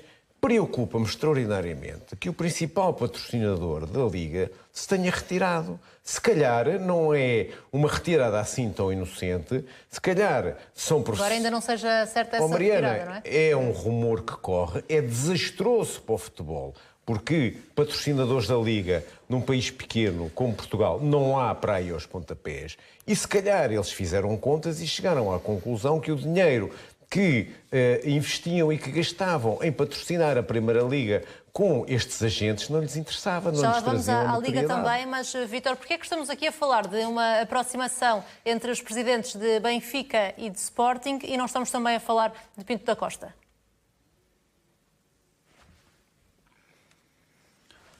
Provavelmente por uma questão de oportunidade, eventualmente alguma situação que tenha surgido da própria convivência que os presidentes grandes mantiveram. Atenção que é preciso termos em conta que durante este período da Covid-19 eu tentei identificar quantas reuniões tinham sido por videoconferência dos presidentes, a da altura perdi a conta, portanto. Mas foram seguramente mais de 10 reuniões, eu contei quase praticamente uma dúzia. Ou seja, os presidentes estiveram em contacto como provavelmente nunca estiveram coletivamente na história do futebol português. Se calhar a dada altura até reuniram vezes demais porque não, ou seja, os acontecimentos e os desenvolvimentos não acompanhavam a velocidade do ritmo a que os presidentes reuniram e surgiram também algumas fricções por causa disto. Mas, Mariana, é fácil perceber o que é que está aqui em jogo. E o Dr. Carlos Barbosa Cruz, mais uma vez, foi tocar ao ponto crucial. Eu, quando ouço, por exemplo, o Sr. CEO da Altice em Portugal dizer que está a pensar numa solução em que, eventualmente, até admita pagar aos clubes que representa os clubes com os quais tem contrato no futebol português, as verbas relativas a esta temporada em que o campeonato esteve parado, mas quer descontá-las no próximo ano. E eu já tive clubes que me chamaram que me lembraram que normalmente em junho e julho não há campeonato. E desta vez vai haver campeonato em junho e julho. Portanto, isto é só para percebermos que aquilo que a Altice faz é o que a nós faz, porque estão todos representados no Conselho de Administração da Sport TV. Isto é só para chegarmos à conclusão que existem ainda desafios enormes que o futebol português vai enfrentar. E tendo em conta que o Benfica, embora através da BTV esteja ligado a nós e o Sporting também, a partir daí provavelmente só esse aspecto já seria suficiente para que os dois presidentes falassem. Neste momento estão a falar todos os presidentes, mas parece haver uma aproximação maior entre os presidentes de Benfica e Futebol Clube do Porto. Recentemente tinha acontecido uma diferente aliança, sobre a qual falámos aqui muitas vezes, quando a CMTV divulgou em exclusivo aquela reunião entre os departamentos de comunicação de Porto e Sporting. Na altura, o Benfica disse claramente que acreditava estar ali formada uma aliança contra o Benfica. Neste caso, há uma aliança contra um rival, o Futebol Clube do Porto, ou não? Não é obrigatório que qualquer aliança seja contra quem for. Para além dessa chamada Santa Aliança, que fui eu aqui que lhe dei o nome de carisma, para além dessa chamada Santa Aliança, já antes disso, numa direção ainda recente do Sporting, houve um acordo, esse sim, um acordo com cedência que envolveu cedência de jogadores entre o Futebol Clube do Porto e o Sporting. Aliás, é a segunda ou a terceira aliança desse tipo. Normalmente o Sporting sai sempre mal do negócio, mas que faz acordos com o Futebol Clube do Porto e envolvendo até jogadores, como foi a última, não esta dos diretores de comunicação, mas antes disso. Devem estar lembrados da direção do Presidente Godinho Lopes. Foi o Costinha e o Peixe para o Porto e veio o Rui Jorge e o Bino. Não, estou a falar com o Godinho Lopes. Com o Godinho Lopes fizeram um acordo com o Futebol Clube do Porto e o Futebol Clube do Porto levou um jogador do Sporting, não me lembro agora qual, e acho que veio um jogador também do Futebol Clube do Porto para o Sporting. António, mas eu lembro de uma aliança de Vieira com o Porto, também na altura, quando tivemos a sorte de ter o Deco lá em cima. Foi uma grande aliança. Não tiveste aliança nenhuma, Ele de onde é que veio? Tiveste na altura uma incapacidade. Ele de onde é que veio? Não foi só esse. Deves-te lembrar que não foi só uma esse. grande aliança. Tiveste uma incapacidade por parte do Benfica. O Porto não receia qualquer tipo de impacto desta aproximação entre Benfica e Sporting? Eu acho que o Porto está muito preocupado com as eleições. Neste momento está paralisado. Acho que o Pinto da Costa está muito preocupado com as eleições. Acho que está com as atenções focadas. Está com a bola de cristal do Vítor Pinto. Está com as atenções focadas na poderosíssima oposição que se vai apresentar às urnas. E é natural que não tenha tempo para estas coisas. É a minha explicação, para que eu não sei, Nuno, mas é a explicação mais plausível, não é? Está muito concentrado nesta oposição que agora emerge. Está certamente concentrado também no campeonato, porque significa um encaixe que pode fazer muita diferença para o futuro do Porto. É um campeonato quase do tudo ou nada.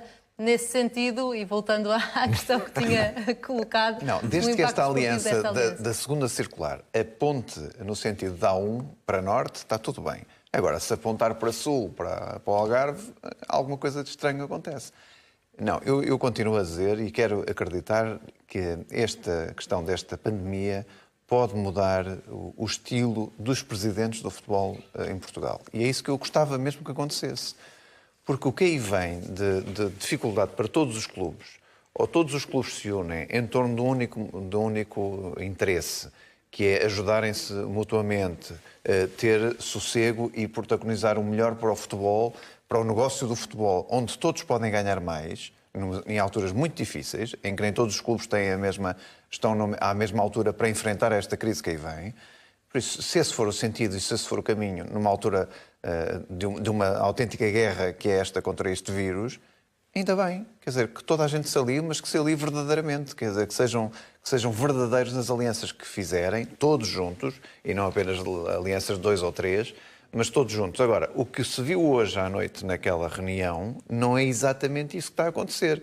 E o Vítor Pinto terá mais informações. Continua a dizer, António Salvador tem uma quantidade de clubes que, pelos vistos, está contra o interesse dos 3 grandes clubes em Portugal. E esta guerra é que me preocupa, não é? Esta guerra que hoje foi mais uma vez palco nesta reunião com Pedro Proença, para atingir um outro fim, que não este, esta é que me está a preocupar. Porque nós estamos a cavar aqui um fosso, protagonizado por António Salvador e os restantes clubes da Liga, contra Benfica, Sporting e Porto. É isso que tem acontecido. E eu quero ver que fosso é esse que se vai cavar. E como é que se vai resolver, qual é a ponte, ou quem é que vai fazer de ponte, para que esse fosso não continue a aumentar e que estreite de uma vez e se resolva o problema. Afinal, estas guerras no futebol português, Vítor Pinto, estão para durar ou vai haver quase um antes e depois desta pandemia com um ambiente mais saudável no futebol português entre os principais rivais? Veremos por quanto tempo é que poderá durar, Mariana. Eu, por acaso, estava aqui com a dúvida, porque, sinceramente, no futebol português se muda com tanta facilidade. Eu estava a tentar perceber se o Sporting já tinha reatado relações com o Benfica oficialmente. Porque desde o último corte de relações eu não tinha ideia, que creio que foi em 2015, se não estou em erro, já não tinha ideia se tinham sido reatadas as relações entre os 2 clubes, pelo menos oficialmente. Mas isto no futebol português é sempre muito volátil. Agora deixa-me dizer-te isto.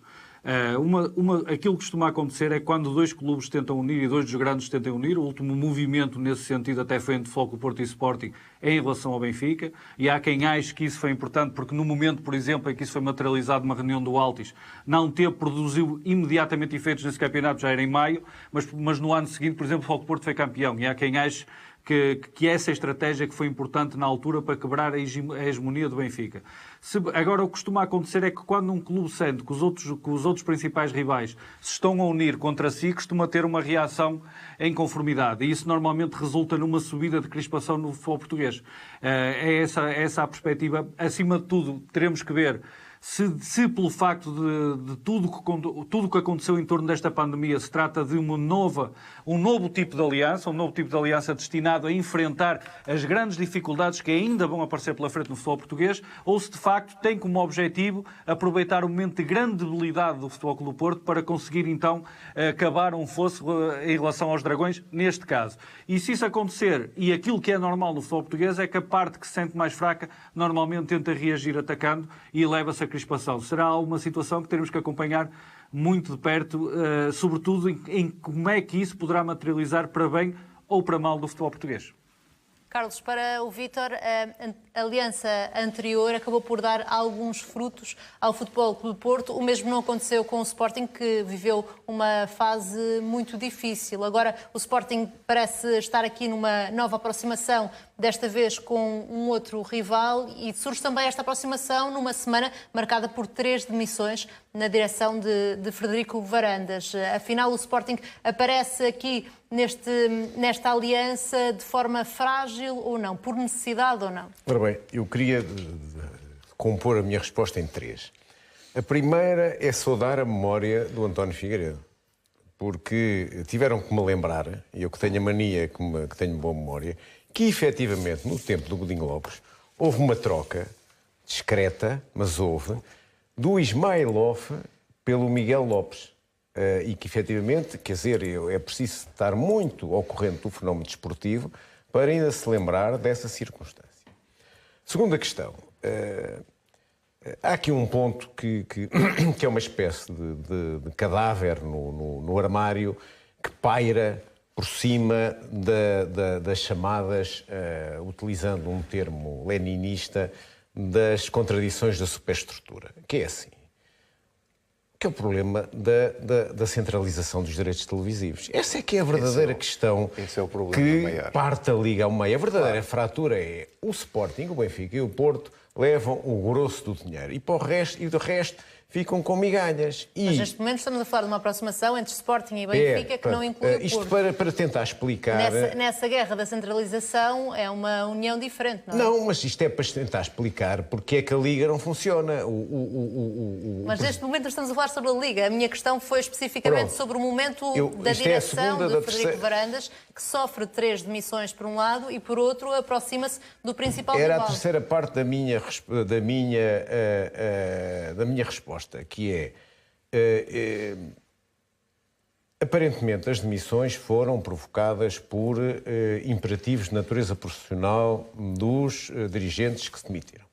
Nenhum deles assumiu qualquer tipo de desinteligência relativamente à direção, ao presidente da direção. E, portanto, eu quero crer que, como são pessoas que têm vida para além do clube, e acho muito bem que tenham, tiveram que acorrer às suas empresas, aos seus negócios, às suas atividades, que foram afetadas por causa desta pandemia. Portanto, eu não acho, salvo melhor opinião, que estas demissões tenham fragilizado Frederico Varandas, embora haja aí um jornal que todos os dias diz que efetivamente foram, mas eu não consigo vislumbrar, porque uma pessoa que sai em contraciclo ou em colisão, normalmente explicita as suas razões, e foram todos unânimes, até um deles teve a gentileza de me de me justificar, e são tudo razões de natureza profissional atendíveis, porque agora há outras prioridades, digamos, emergenciais. E, portanto, não quero crer que uma coisa tenha a ver com a outra. Eu, excepcionalmente, partilho aqui a opinião do Nuno, que é, eu acho que esta crise que assolou o futebol terá obrigado os dirigentes a olhar-se e a olhar o fenómeno de uma maneira diferente. E perceber, sobretudo depois, digamos, do impacto político, depois da importância que esses 3 principais dirigentes do futebol português tiveram no modelo de relançamento do campeonato, que se calhar o paradigma mudou. E o paradigma mudou, e repito, em matéria empresarial do futebol, há muito mais coisas que unem os clubes do que dividem. Há os também 3 grandes. O impacto financeiro que aconteceu para todos na sequência desta pandemia de Covid-19. O Benfica, em particular, quer encaixar 20 milhões de euros com a venda de jogadores que não entram nos planos para a próxima época. O médio Krovinovic e o defesa Pedro Pereira são os que podem dar mais retorno financeiro ao Clube da Luz. Segundo o Jornal Record, a dupla, que joga na 2ª divisão inglesa, pode permitir um encaixe a rondar os 16 milhões de euros. Varela, Cádiz, Lema, Willock, Ferreira, Alfa Semedo e Feja são outros dos jogadores que estiveram emprestados esta época e que são dispensáveis. Zivkovic também está na lista de jogadores a negociar. O médio sérvio vai entrar para o último ano de contrato e tem um salário de 5 milhões de euros anuais. O Benfica não vai dar nenhum prémio extra ao plantel caso conquiste o campeonato. A CMTV apurou que a SAD, liderada por Luís Filipe Vieira, entende que não é preciso um suplemento extra ao prémio já definido, uma vez que o Benfica foi o único dos grandes do futebol português que não cortou nos ordenados dos jogadores. Futebol Clube de Porto e Sporting fizeram cortes de 40% nos salários do plantel.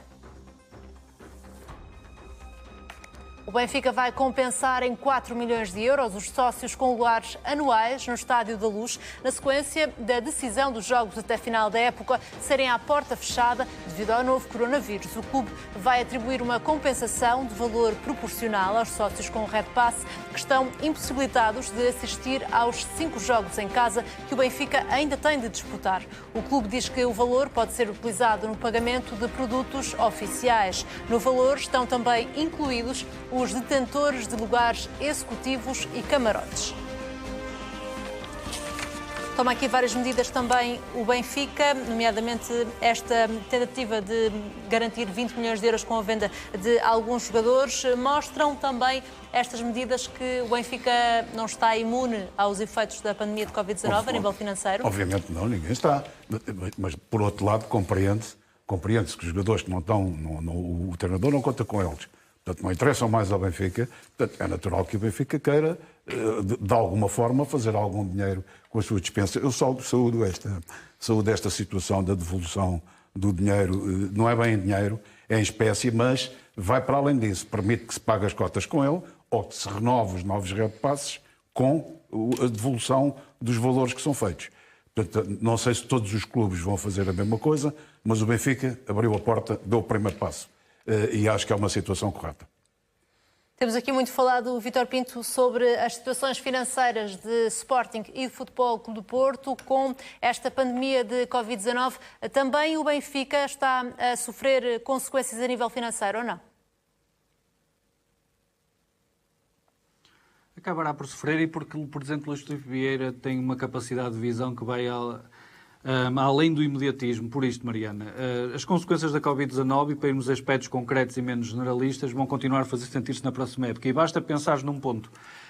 O Benfica está a compensar os sócios, mas também vai ter menos possibilidade de ter receita com sócios na próxima temporada. Infelizmente, todos temos de estar preparados para que o acesso do público aos estádios, por exemplo, nesse aspecto, seja feito com muito menor dimensão. Portanto, é um ponto não decisivo, porque as televisões são a principal fonte de receita. Televisões e transferências de jogadores são as principais fontes de receita dos clubes de futebol ou dos principais clubes de futebol em Portugal, mas as receitas de bilheteira também são verbas ordinárias importantes para os clubes. E, por exemplo, nesse aspecto vai haver claramente um desfalque na próxima temporada. Temos de estar preparados para uma realidade que pode não ser de completa porta fechada, mas seguramente de muito menor presença de público nos estádios. E a partir daí, aquelas multidões que, por exemplo, o Benfica, os grandes genericamente em Portugal, conseguem ter nos estádios e conseguem vender muitos lugares anuais por temporada. O Benfica, com médias de espectadores a rondar os 50 mil por jogo, por exemplo, vai seguramente sentir em termos financeiros uma diferença e vai ter que se ajustar em termos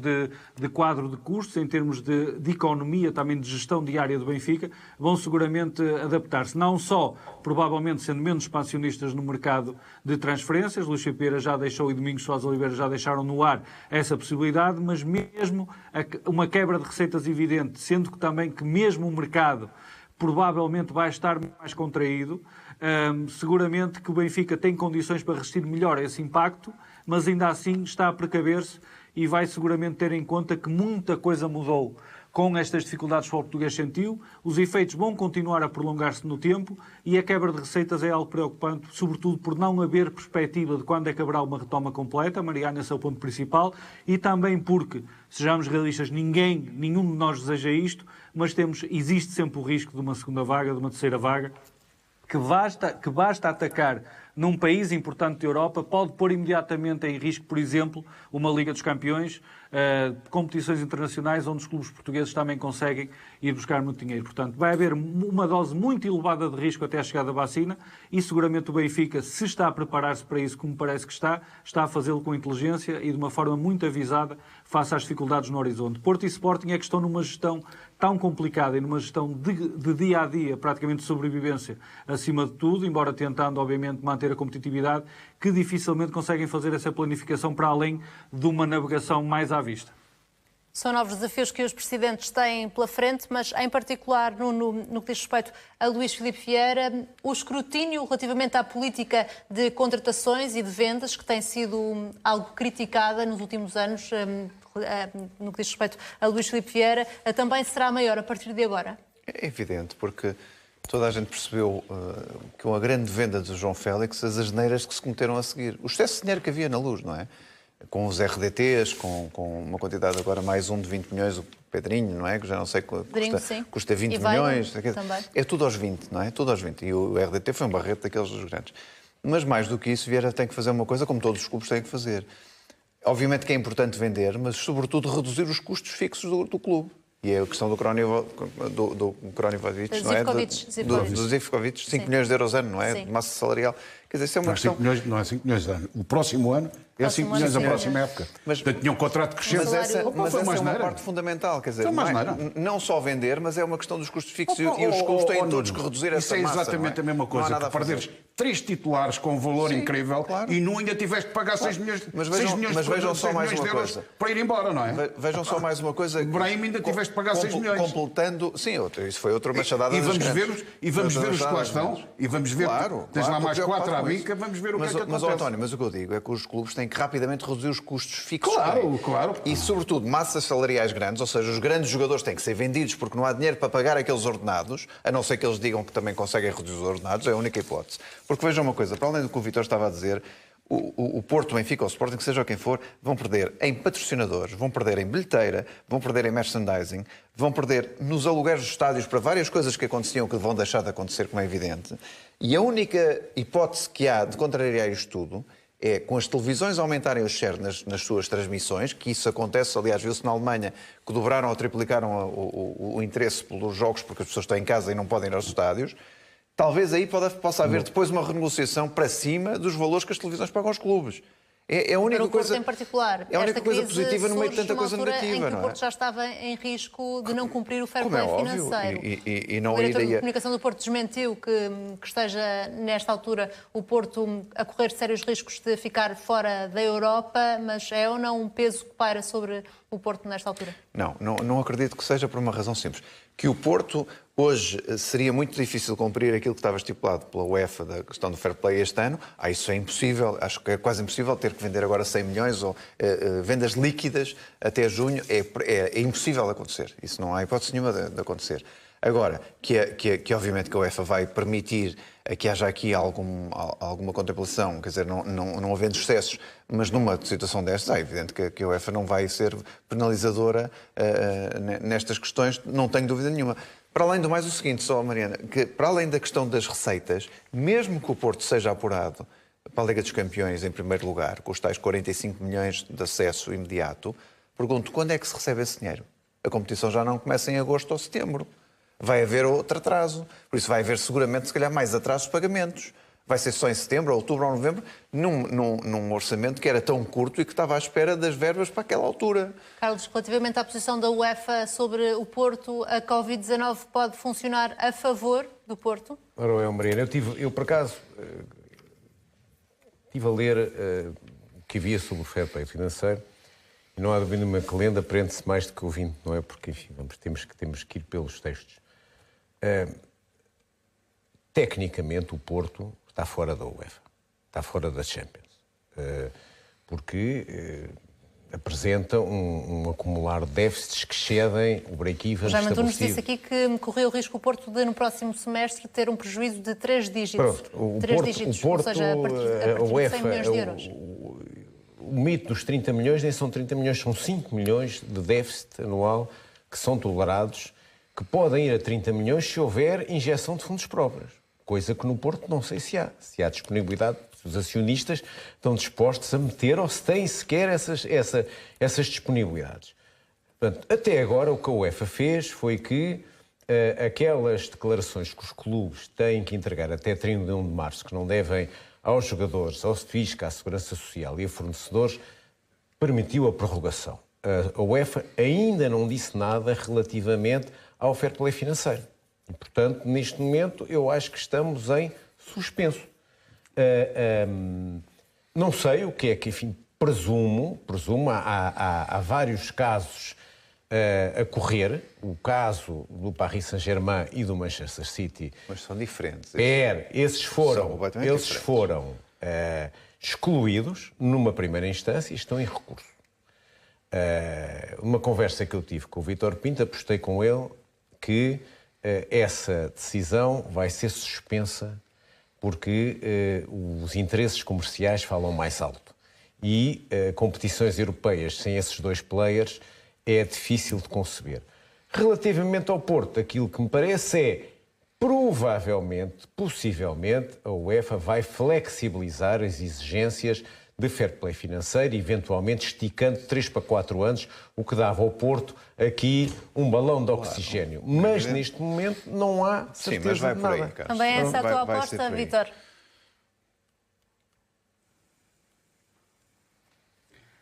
Sim, Mariana, há um aspecto que eu referi que é muito importante. A partir do momento que a Federação Portuguesa de Futebol, com a força que tem junto da UEFA, dá garantias aos clubes, temos partido do princípio que não vai haver nenhuma surpresa encapotada que vai criar dificuldades. Agora, uma coisa é pensarmos que o Foco do Porto na próxima temporada só depende do plano desportivo para estar na Liga dos Campeões. Outra coisa é pensarmos que uma deterioração que se agrave das condições financeiras da SAD, e não podemos esquecer, por exemplo, que na próxima temporada, ou no final da próxima temporada, o Futebol Clube do Porto tem 70 milhões de empréstimos obrigacionistas que vai ter que resolver de alguma forma. São situações que se acumulam, são paredes que se vão fechando, que vão deixando pouca margem para mais criatividade, seja qualquer tipo de contabilidade criativa. O Futebol Clube do Porto já espremeu o contrato de direitos televisivos com a Altice praticamente até ao limite daquilo que é comportável. Portanto, o Futebol Clube do Porto tem que conseguir, independentemente de não ter em risco a Liga dos Campeões na próxima temporada, não pode permitir que a situação financeira se agrave ainda mais, porque pode ultrapassar um ponto de não retorno. E sinceramente, é muito difícil para mim imaginar o que poderia ser a realidade do Futebol Clube do Porto na próxima temporada, na eventualidade de não ser campeão e de não garantir a entrada direta na Liga dos Campeões. É muito importante o plano desportivo, até por isso o Futebol Clube do Porto deve focar-se no aspecto desportivo agora nesta reta final do campeonato, deixar-se distrair o menos possível, porque vai haver muita turbulência e sobretudo...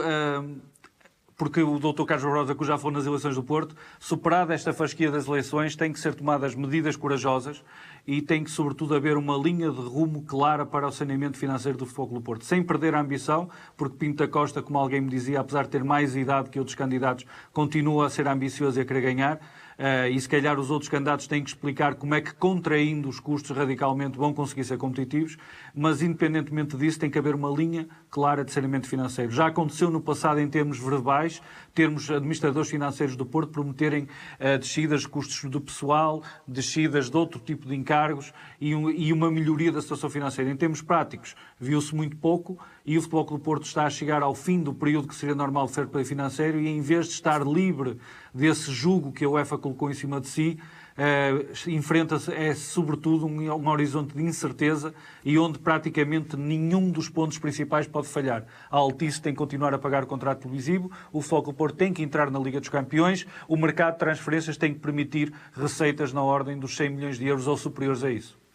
É para as eleições do Porto que vamos olhar, até porque Vítor Bahia vai integrar a lista de Pinto da Costa. O cargo para o qual o antigo guarda-redes vai concorrer na lista A ainda não está oficializado, mas, segundo o jornal Record, é provável que faça parte do grupo de vice-presidentes. Vítor Bahia deixou a estrutura do Porto em 2010, mas nos últimos meses reaproximou-se do presidente portista. A lista completa de Pinto da Costa tem de ser apresentada até 10 dias antes das eleições, marcadas para 6 e 7 de junho. O presidente do Porto vai concorrer com José Fernando Rio, Nuno Lobo e com uma lista independente para o Conselho Superior. António Figueiredo, há pouco o Nuno Encarnação já disse que é a favor deste regresso de Vítor Bahia ao Porto. Olhando para o exemplo de Luís Filipe Vieira, estamos a ver um Pinto da Costa também, como já aconteceu a Luís Filipe Vieira, a angariar oposição, ou não?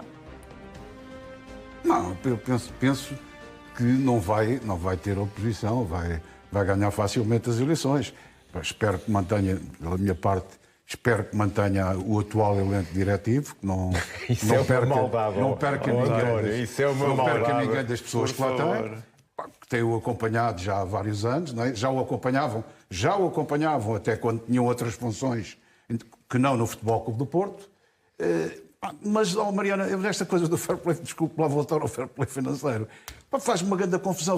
O que aconteceu, o Carlos Cruz já clarificou, é perfeitamente isso. Até agora não há mais do que uma derrogação do prazo. Não há mais do que isso. O Futebol Clube do Porto tinha que vender 100 milhões de jogadores até ao final da época. Isto para além de se classificar para a Liga dos Campeões. Eu vejo isso tudo muito difícil. E não acredito que a UEFA vá abrir mão disso. E depois outras coisas. O Futebol Clube do Porto não antecipou já as tranches de pagamento do Olivier e do Filipe. Parece que já foram antecipadas as tranches de pagamentos também. Isso já foram feitos os pagamentos em tranches que já foram antecipadas. Oliver Torres e Filipe. Mariana, já agora deixe-me só meter aqui a minha opinião, que é, sabe o que é mais interessante nas eleições do Porto? Sinceramente, é saber até que ponto, mais do que o Vítor Bahia, que se saúda, mas que será sempre uma figura emblemática, até que ponto haverá renovação dentro do próprio regime. Ou seja, há aqui uma coisa que é óbvia, que é esta administração do Porto, esta governance do Porto foi um desastre. Foi um desastre. não produziu. Desportivamente pode ter tido resultados aproveitáveis, mas do ponto de vista económico foi um desastre, porque foi uma diminuição da riqueza. A marca Porto hoje vale menos. E, portanto, aquilo que eu tenho curiosidade, ironia do António à parte, é saber se Pinto da Costa tem a coragem de renovar a sua equipa e tem a coragem de pôr nos lugares-chaves pessoas diferentes daquelas que estão. É preciso uma renovação, Nuno? Eu hoje escrevi no Record, já estou farto de dizer isso. A minha primeira preocupação destas eleições é perceber o que é que os candidatos vão levar consigo nas listas, quem é que são as pessoas que eles vão levar. E há uma coisa que eu não queria voltar a repetir, é que houvesse um nabo nas finanças do Porto. Não quero. Ter um nabo nas finanças do Porto é uma coisa que eu não quero. Mas o Morteira Nabo já está reformado, coitado. Sabem qual é o nabo que eu estou a falar? E acho que não há de Sabem qual é o nabo que eu estou a falar? Portanto, Fernando Gomes devia ter Eu não guia de quero, marcha nesta porque altura. 6 anos depois o Porto está no estado em que está. Por isso, quer dizer, não quero uma pessoa amadora a tratar da gestão do Porto. E esse lugar, para mim, é o lugar-chave. Gosto muito do Vítor Bahia, acho muito bem que Qual é que regresse. será o lugar de Vítor Bahia, já agora? Não sei, mas o Vítor Será Bahia... quase uma passagem de testemunho, pode ser isso ou não? Não, o Vítor Bahia é... Uma preparação da sucessão ou não? Não acredito nem acredito que o Vítor Bahia vá com esse sentido, nem acredito que o convite também seja nesse sentido. O Vítor Bahia vai trazer seguramente, se assim se confirmar e se só se escolherem essa lista, evidentemente, vai ser um elemento importante de galvanização do Porto e de conhecimento do que é o Porto e de transmitir isso tudo aos jogadores que entram e que vêm por aí. Agora, para mim, a questão essencial é perceber quem é que vai tratar das finanças do Porto e, com seriedade, que projeto é que vai fazer para recuperar o Porto financeiramente, que é uma fase muito difícil da vida do Porto nesta altura. E os ordenados e os prémios? Tudo Você isso. não está preocupado com isso? Estou, já o escrevi várias vezes, já o disse várias vezes, não tenho problema nenhum. Pronto. Você sabe, tem acompanhado as minhas preleções e eu não deixo de dizer isso Pelo menos sem conta. uma mudança na equipa de Pinto da Costa há de haver, Vítor, porque se entra Vítor Bahia para o lote de vice-presidentes, alguém tem de sair. Tens informação sobre quem é que poderá estar de saída da direção do Porto? Estamos na expectativa de ver o que vai acontecer. A entrada de Vítor Bahia não pressupõe imediatamente a saída de ninguém, porque existe uma vaga de vice-presidente que está em aberto, creio que desde que Reinaldo Teles deixou de ser vice-presidente do clube. Portanto, não seria por aí.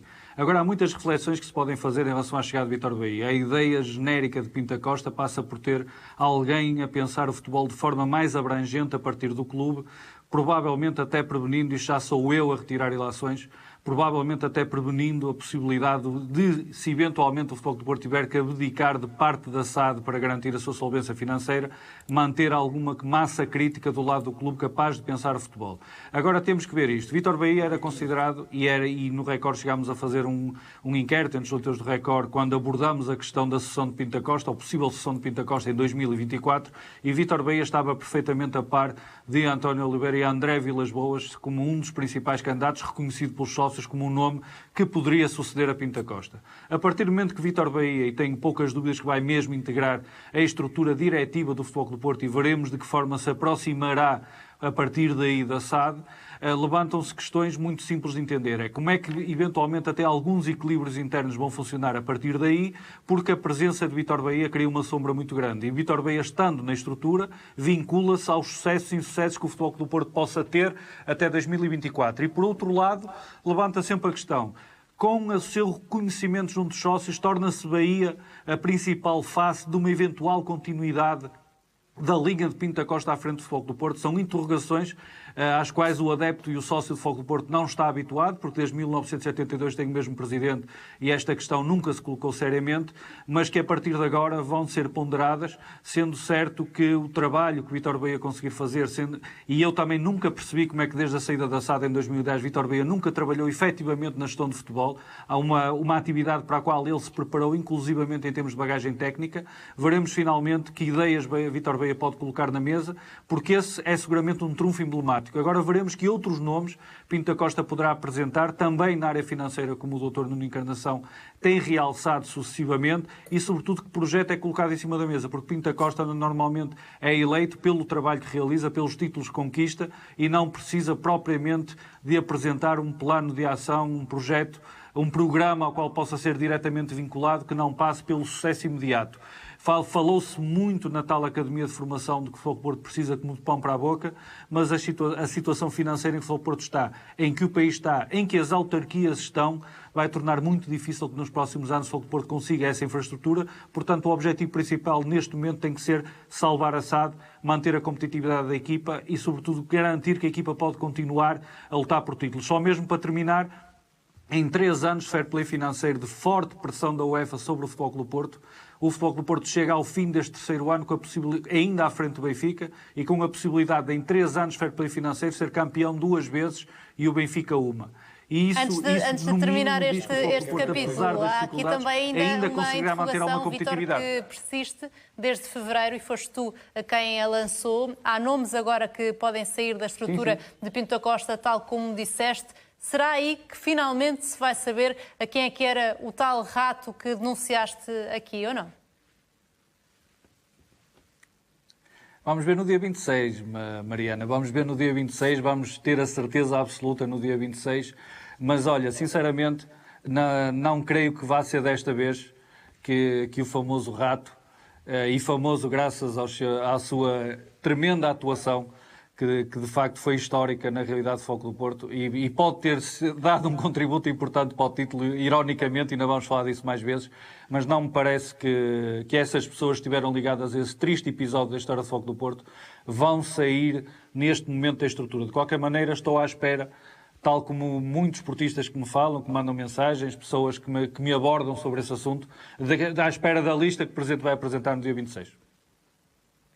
Vais dar certamente essa lista e essa informação assim que a tiveres. Para já olhamos para a reunião que houve esta noite com uma conclusão. Pedro Proença vai continuar à frente da Liga de Clubes, apesar da reunião com os presidentes ter sido bastante tensa. Pedro Proença chegou a colocar o lugar à disposição, mas resistiu à contestação dos clubes. Foi enorme o descontentamento dos clubes, agravado pelo facto de Pedro Proença ter tentado que os jogos das 10 últimas jornadas fossem transmitidos em canal aberto à revelia dos clubes. Esta intenção choca com os interesses das operadoras televisivas, que são as principais fontes de receita do futebol profissional. Para já, esta é a decisão mais acertada, Carlos, manter Pedro Proença nesta fase difícil do futebol português, ou não? Acho que sim, embora eu, sem fazer futurologia, acho que dificilmente ele sobreviverá à próxima Assembleia Geral. Devo dizer que a questão... eu acho que Pedro Proença é menos criticável pela iniciativa que teve do sinal aberto, porque o sinal aberto não prejudica as operadoras. A legislação, o artigo 32 da Lei da Televisão, prevê que em caso de os direitos serem, de alguma maneira, derrogados, têm que ser compensados. Portanto, se houvesse sinal aberto, as operadoras recebiam a compensação a valores de mercado. E os clubes não têm grande razão de queixa, porque os clubes já não são titulares dos direitos. Bem, segunda coisa, onde é que, a meu ver, o Pedro Proença falhou? Falhou em 2 aspectos cruciais. O primeiro foi, digamos, não se salvaguardou e permitiu que a decisão da homologação dos resultados da segunda Liga fosse tomada em direção. E que, portanto, permitiu, não teve o cuidado de vincular todos os restantes clubes a essa decisão. E aparece agora uma impugnação. Segunda questão, esta possível retirada do patrocinador principal da Liga é dramática. Há ainda mais novidades sobre esta reunião, Vítor? Sim. Primeiro vamos à parte mais picante, que foi a maior discussão que existiu, ou a discussão mais intensa, o choque direto mais intenso foi entre Pinto da Costa e Carlos Pereira. Vamos ter os detalhes todos no Record Online e no Record Amanhã, na edição impressa, mas posso desde já dizer que Pinto da Costa não gostou nada de ter sido chamado traidor, ou todos os clubes, ou os 3 grandes que foram reunir com António Costa, foram apelidados traidores por Carlos Pereira, e esse facto levou que o Presidente do Futebol do Porto tivesse, como alguém me disse, alguém de um clube que participou na reunião rebentasse com Carlos Pereira, precisamente porque essa atitude do Presidente do Marítimo, ao chamar traidores aos outros clubes que foram lá garantir a viabilidade do futebol português, foi mal aceita, e a situação, a discussão e pelo menos o choque entre Pinto da Costa e Carlos Pereira foi muito duro, até porque, como sabemos, Carlos Pereira está a tentar impugnar a segunda Liga, mas com isso colocando em xeque todo o acordo que foi feito para a viabilidade do futebol português. Outro ponto muito importante, o Sporting de Braga marcou uma posição forte. Eu já tinha falado que António Salvador tinha encostado à parede os clubes que estão representados na direção da Liga, entre os quais os três grandes, criando muita dificuldade que algum dos três grandes pudesse pedir a demissão de Pedro Proença, quando Salvador avisou logo que, estando na direção da Liga, eram corresponsáveis por alguma situação negativa que fosse apresentada ou inculpada a Pedro Proença. Então António Salvador deixou muito claro na reunião que, dado que chegámos a esta altura, ainda não existe calendário, sequer calendário de competições, ainda existem muitos problemas para resolver, existem dúvidas se as operadoras televisivas vão pagar efetivamente os contratos ou não, deixou um aviso muito sério à direção da Liga sobre a vontade do Sporting de Braga. Se eventualmente existir algum problema que impeça o campeonato de recomeçar, e esperamos todos que haja futebol, como é evidente, mas se impedir o campeonato de recomeçar, pretende mover uma ação cível junto da direção da Liga por perdas e danos, para responsabilizar a Liga e a direção e os clubes que compõem a direção por eventuais prejuízos que o Sporting de Braga possa ter. E com isto temos que perceber o enquadramento. O Sporting de Braga está a dizer que pode responsabilizar solidariamente Foco do Porto, Sporting de Braga, Foco do Porto, Sporting e Benfica, que estão na direção da Liga, por eventuais prejuízos que possa ter se o campeonato não regressar. Foi outro ponto de grande crispação e que fez saltar faíscas na reunião de hoje dos clubes em torno da reunião dos presidentes em sede da Liga, uma reunião mantida por videoconferência. Vamos ter todos os pormenores também sobre essa reunião, mas de forma clara, o reinício do campeonato não está em risco, ou está? Neste momento não está, Mariana. Amanhã devemos, tudo correndo como normalmente na Comissão Permanente de Calendários, deverá ficar definido então o calendário. Tudo aponta para que, de facto, como adiantámos ontem na CMTV em primeira mão, que o campeonato vai regressar efetivamente no dia 3 de junho, um dia antes daquilo que estava previsto, e esperemos que não ocorra nenhuma emergência sanitária que impeça o retorno do campeonato. No entanto, dadas as dúvidas existentes, o Sporting Braga decidiu marcar uma posição. António Salvador marcou uma posição forte e ameaçando responsabilizar os clubes que não ajudem a que tudo corra sob carris e o futebol possa regressar. Vamos ver como é que isto vai evoluir, porque ao fim e ao cabo aquilo que foi conseguido agora foi uma moratória até o dia 9 de junho, dia em que essa Assembleia Geral, onde vão ser discutidos estatutos, onde vai ser discutida uma mudança do modelo de governação da Liga, mas em horizonte, em pano de fundo, como ponto essencial, vai estar a discussão sobre se Pedro Proença tem efetivamente condições ou não para cumprir o mandato até 2023. Vamos acompanhar todo esse processo aqui na CMTV, mas hoje esta Ligador vai ficar por aqui, meus senhores, até para a semana, cá estaremos. Agora é tempo de atualizarmos a informação. Rui Pedro Vieira, boa noite.